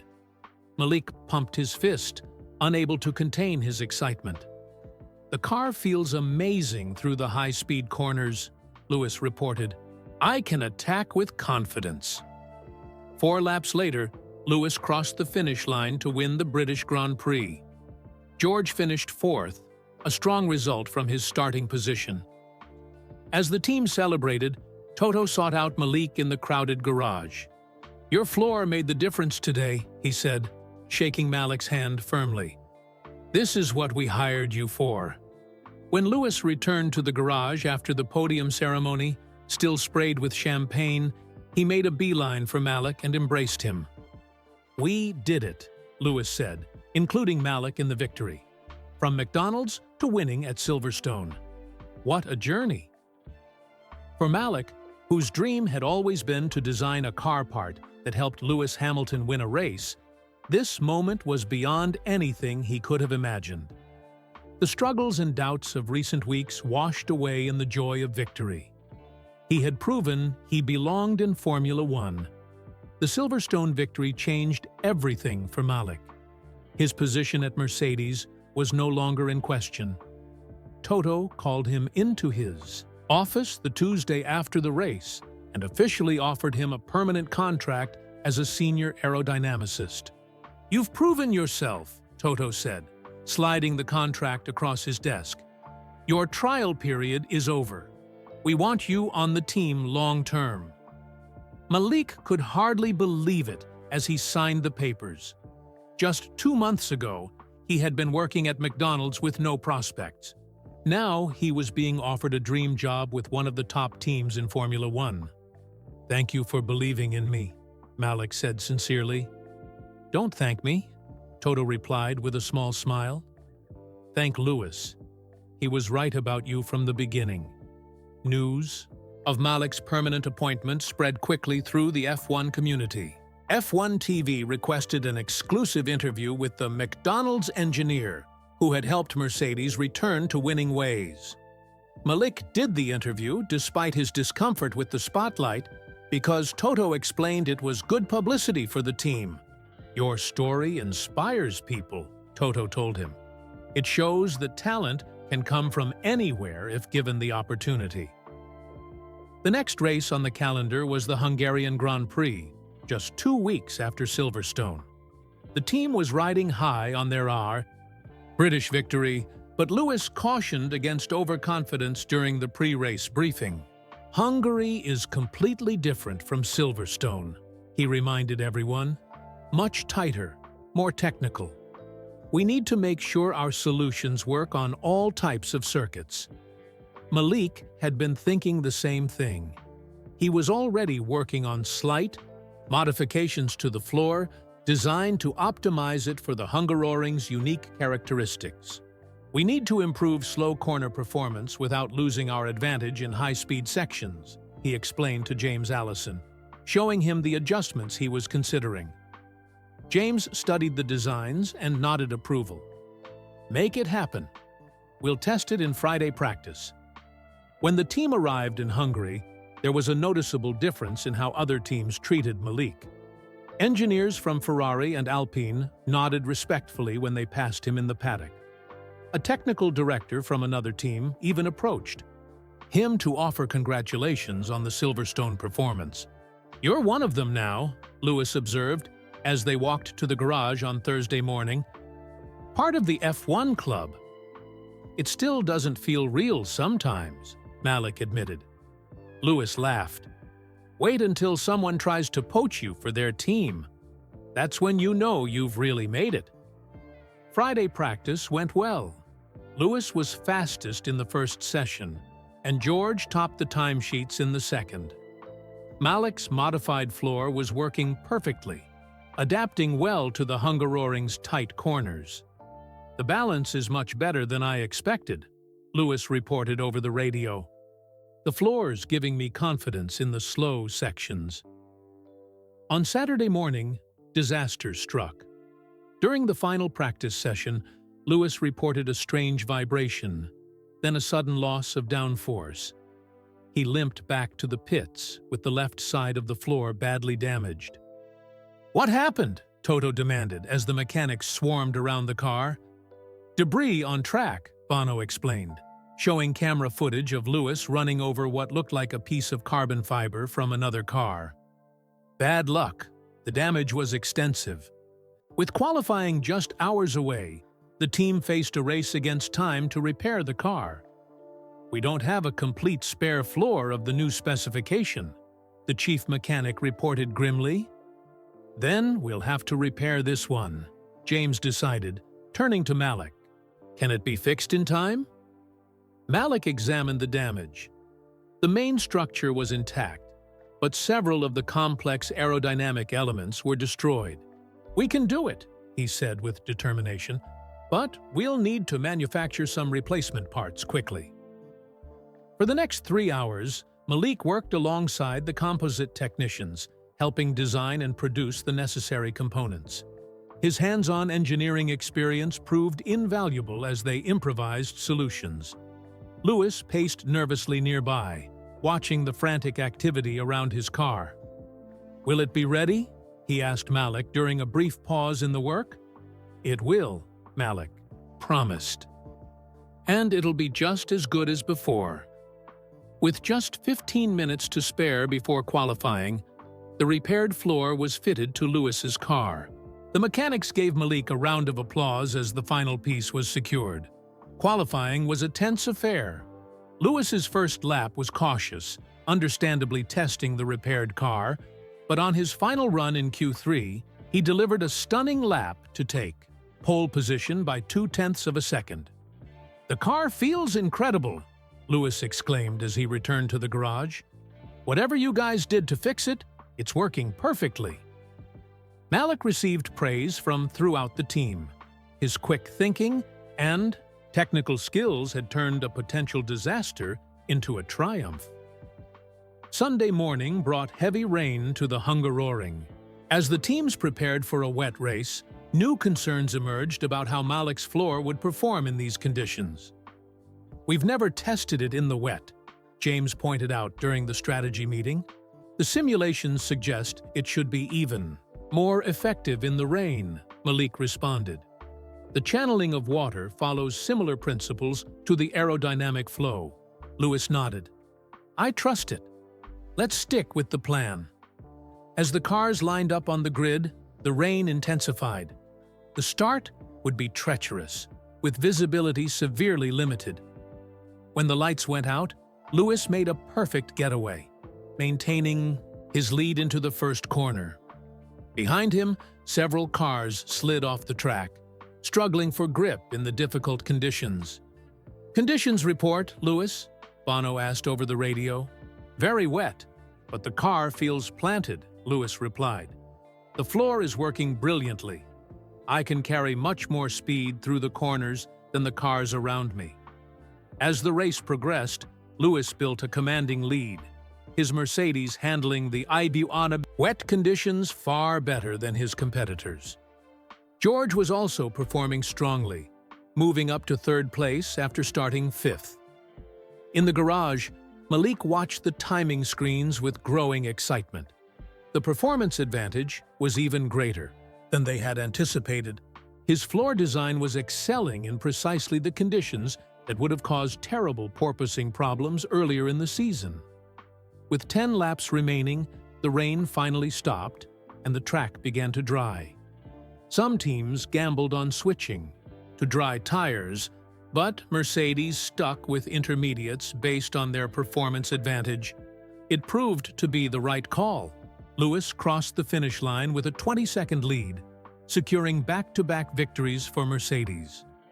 George completed the team's joy by finishing third, giving them a double podium.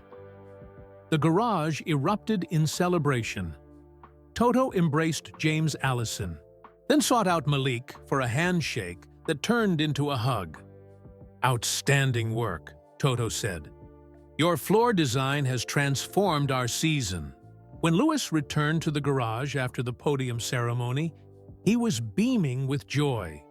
He hugged his mechanics, then came to Malik. "From McDonald's to winning in the rain at Hungary," Lewis said, shaking his head in amazement. "What's next for the McDonald's engineer?" Malik grinned. "We've still got half a season to go, and I've got plenty more ideas." As the team packed up to head home, Malik looked around the garage with a sense of belonging he'd never felt before. This was his world now. This was where he was meant to be. Formula One was no longer just a dream on McDonald's receipt paper. It was his reality. The summer break arrived after Hungary, giving the Formula One world 4 weeks to rest before the season resumed. For most team members, it was a chance to vacation with family, or simply recover from the intense first half of the E.E. season. Malik, however, couldn't bring himself to take much time off. After a quick weekend visit to see his mother in Birmingham, he returned to the Mercedes factory. He was too excited about their momentum to stay away for long. "You should rest while you can," Lewis told him during a phone call. "The second half of the season is even more intense."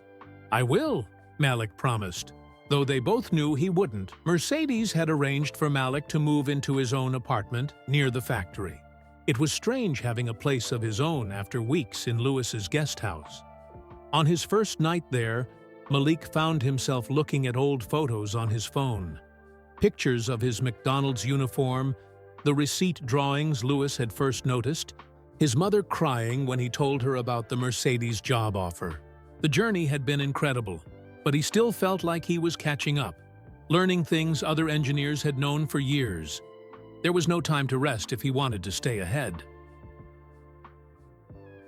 One quiet Tuesday during the break, Malik was alone in the technical office when Toto unexpectedly appeared.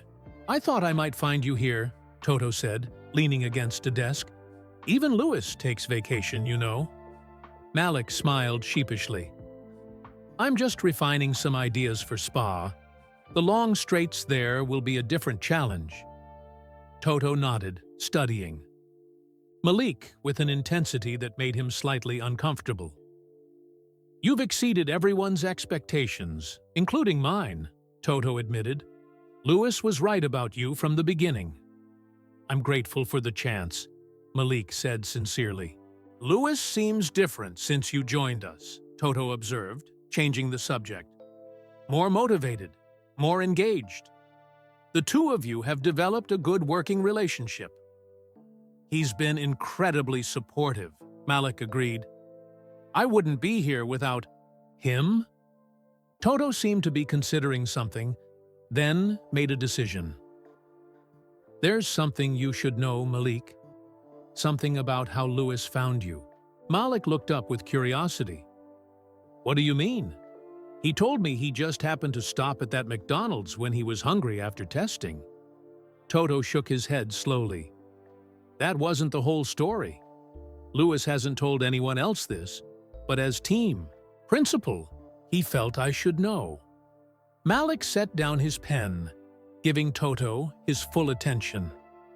"The day Lewis found you at McDonald's was one of his lowest points," Toto explained. "We'd had a terrible testing session.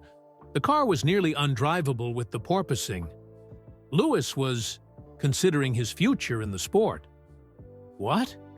Malik was shocked. Lewis Hamilton, the 7-time world champion, doubting his future. "He's 38 years old," Toto continued. "He's accomplished everything there is to accomplish in Formula One. With the car performing so poorly, he was questioning whether it was time to retire, to move on to other things in life." Malik tried to process this information. The Lewis he knew was determined, focused, never showing doubt. That day, he wasn't driving to get food, Toto revealed.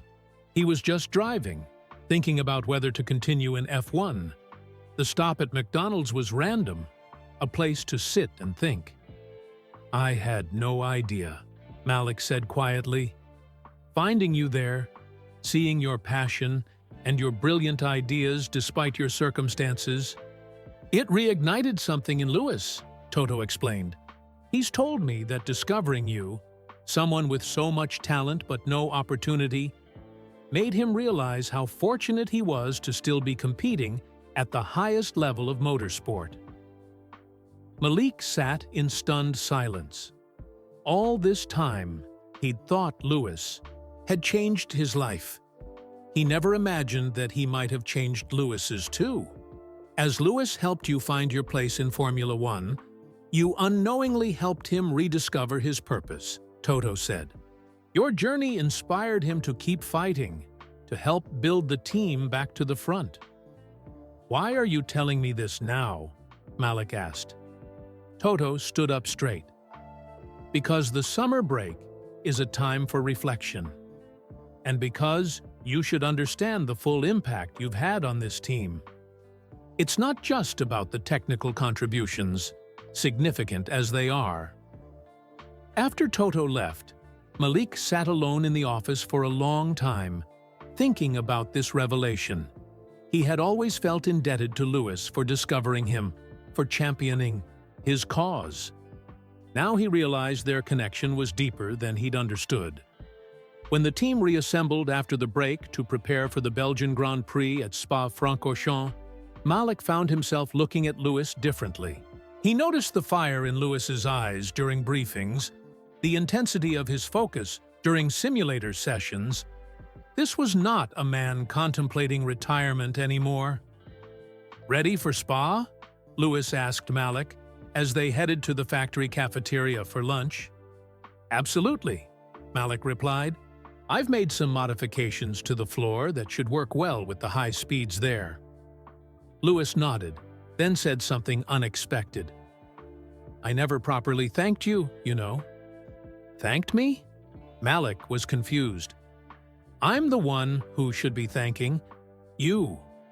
You changed my life. Lewis smiled. Let's just say we helped each other more than either of us realized at the time. The race weekend at Spa started with heavy rain, making the already challenging track even more treacherous. But both Mercedes cars performed brilliantly in the wet conditions, with Lewis qualifying on pole and George in third. On race day, the weather cleared, presenting a dry track for the first time all weekend. Some teams hoped this would negate Mercedes' advantage, but Malik's floor design proved versatile enough to excel in all conditions. Lewis led from the start, managing the race perfectly. His only real challenge came from Max Verstappen in the Red Bull, who briefly took the lead during the pit stop phase before Lewis reclaimed it with a brilliant overtaking move at the famous Eau Rouge corner. When Lewis crossed the finish line, to take his third consecutive victory, the Mercedes garage erupted in celebration. Malik jumped up and down with the other engineers, still amazed to be part of such moments. In the cool-down room before the podium ceremony, Lewis looked directly into one of the TV cameras and said something that caught everyone's attention. This one's for the people who don't give up on their dreams. Sometimes the journey takes unexpected turns. Later, at the team celebration in the hospitality area, Lewis sought out Malik. Did Toto tell you? Lewis asked quietly, away from the others. Malik nodded. About why you were really at that McDonald's that day? Yes. Lewis looked slightly uncomfortable. I wasn't sure if I should tell you myself. It wasn't my proudest moment, considering walking away. I understand, Malik assured him. Everyone has doubts sometimes. What you didn't know, Lewis continued, is that finding you, someone with so much passion and talent who kept believing despite all the rejections, it made me realize how privileged I still was. I had a seat in Formula One, even if the car wasn't winning. There were people like you who would give anything for that opportunity. Malik smiled. And now we're winning together. Exactly, Lewis agreed. From that random stop at McDonald's to 3 straight victories. Sometimes life works in amazing ways. As the celebration continued around them, Malik reflected on the extraordinary chain of events that had brought him here. His dream had always been to design a car part that helped Lewis Hamilton win a race. Now he had contributed to 3 victories. But the most remarkable part wasn't the technical achievement. It was learning that as Lewis Hamilton had changed Malik's life by discovering him at McDonald's, Malik had unknowingly changed Lewis's too, giving a 7-time world champion the inspiration to continue when he was close to walking away from the sport he loved. Their journeys had intersected at exactly the right moment for both of them. And the story wasn't over yet. There were still races to win, championships to fight for. What are you thinking about? Lewis asked, noticing Malik's thoughtful expression. Just how strange life is, Malik replied.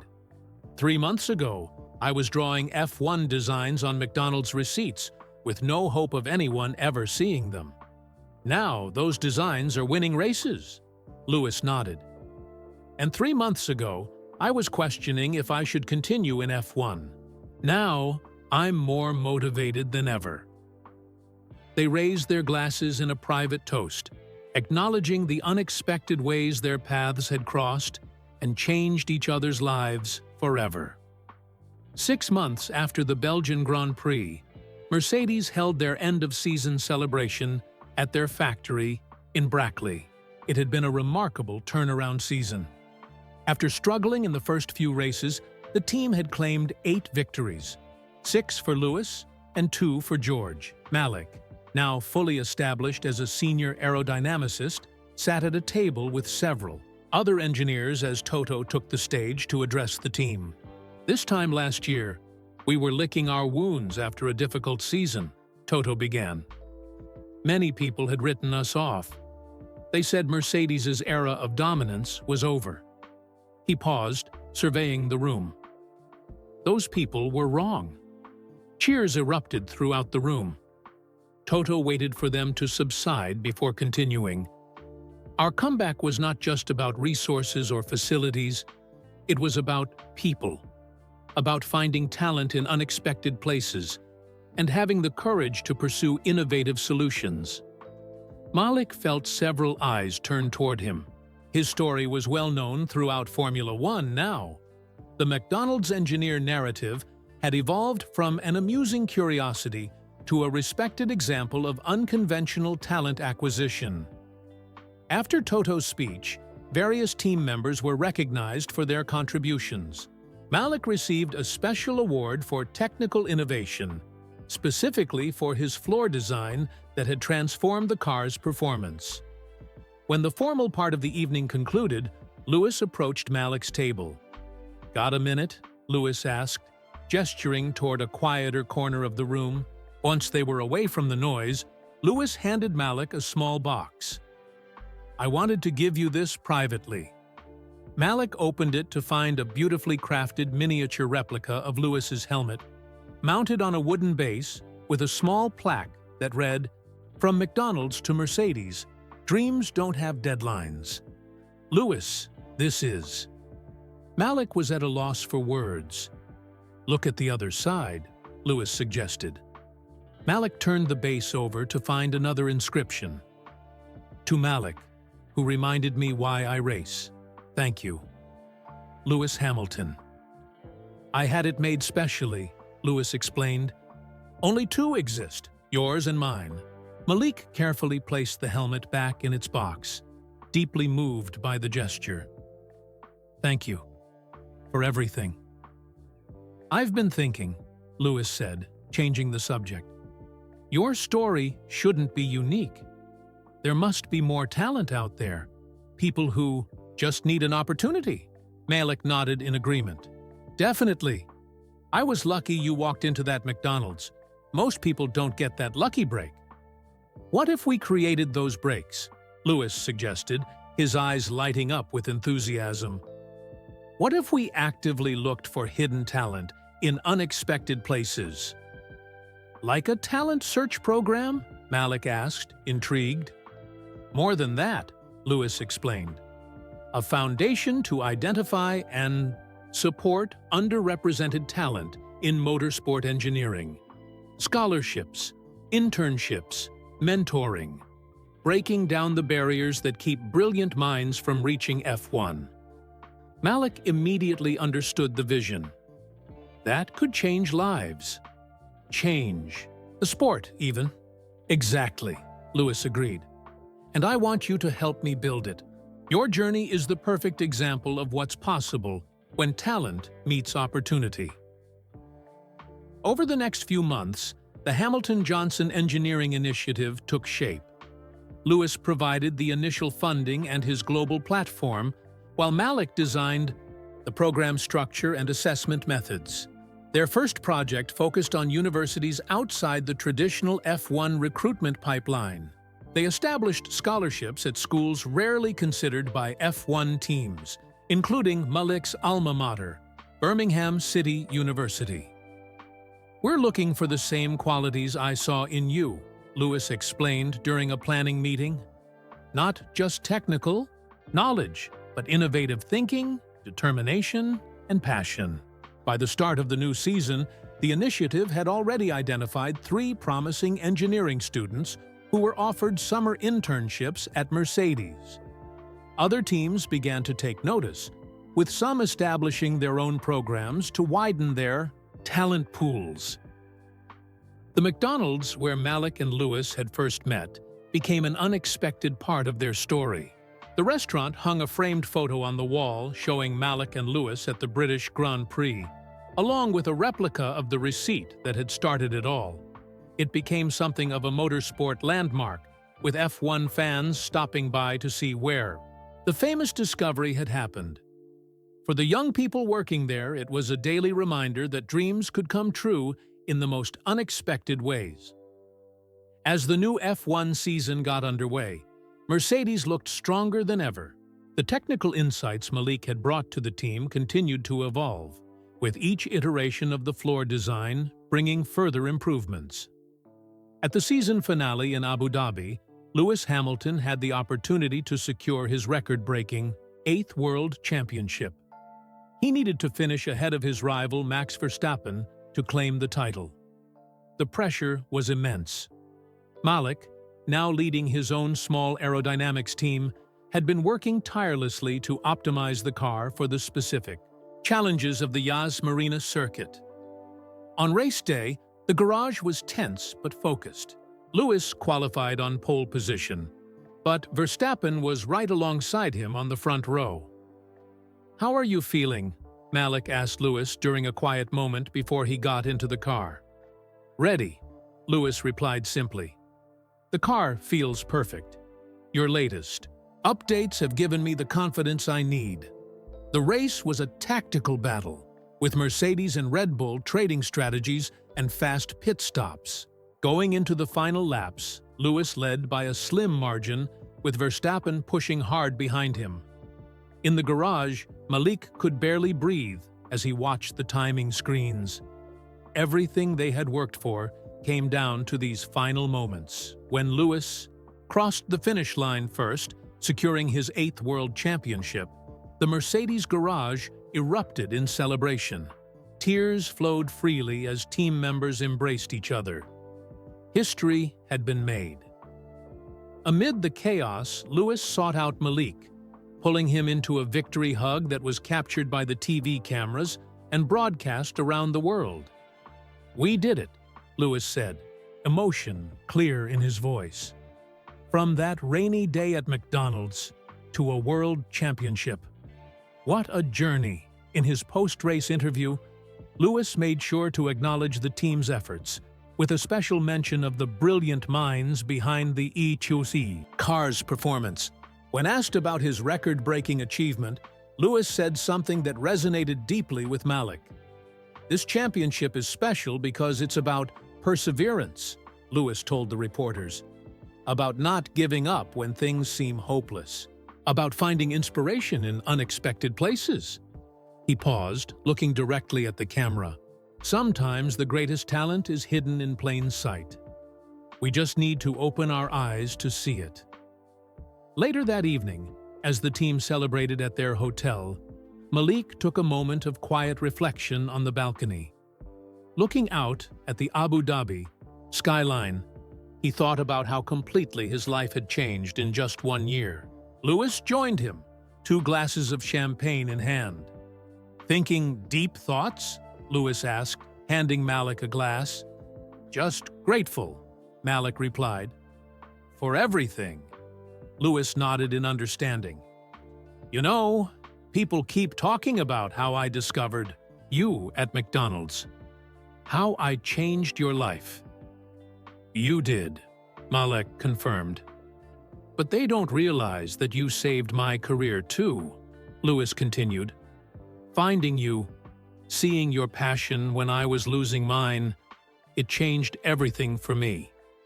They stood in comfortable silence for a moment, sipping their champagne. "What's next?" Malik finally asked. Lewis smiled. "We keep building.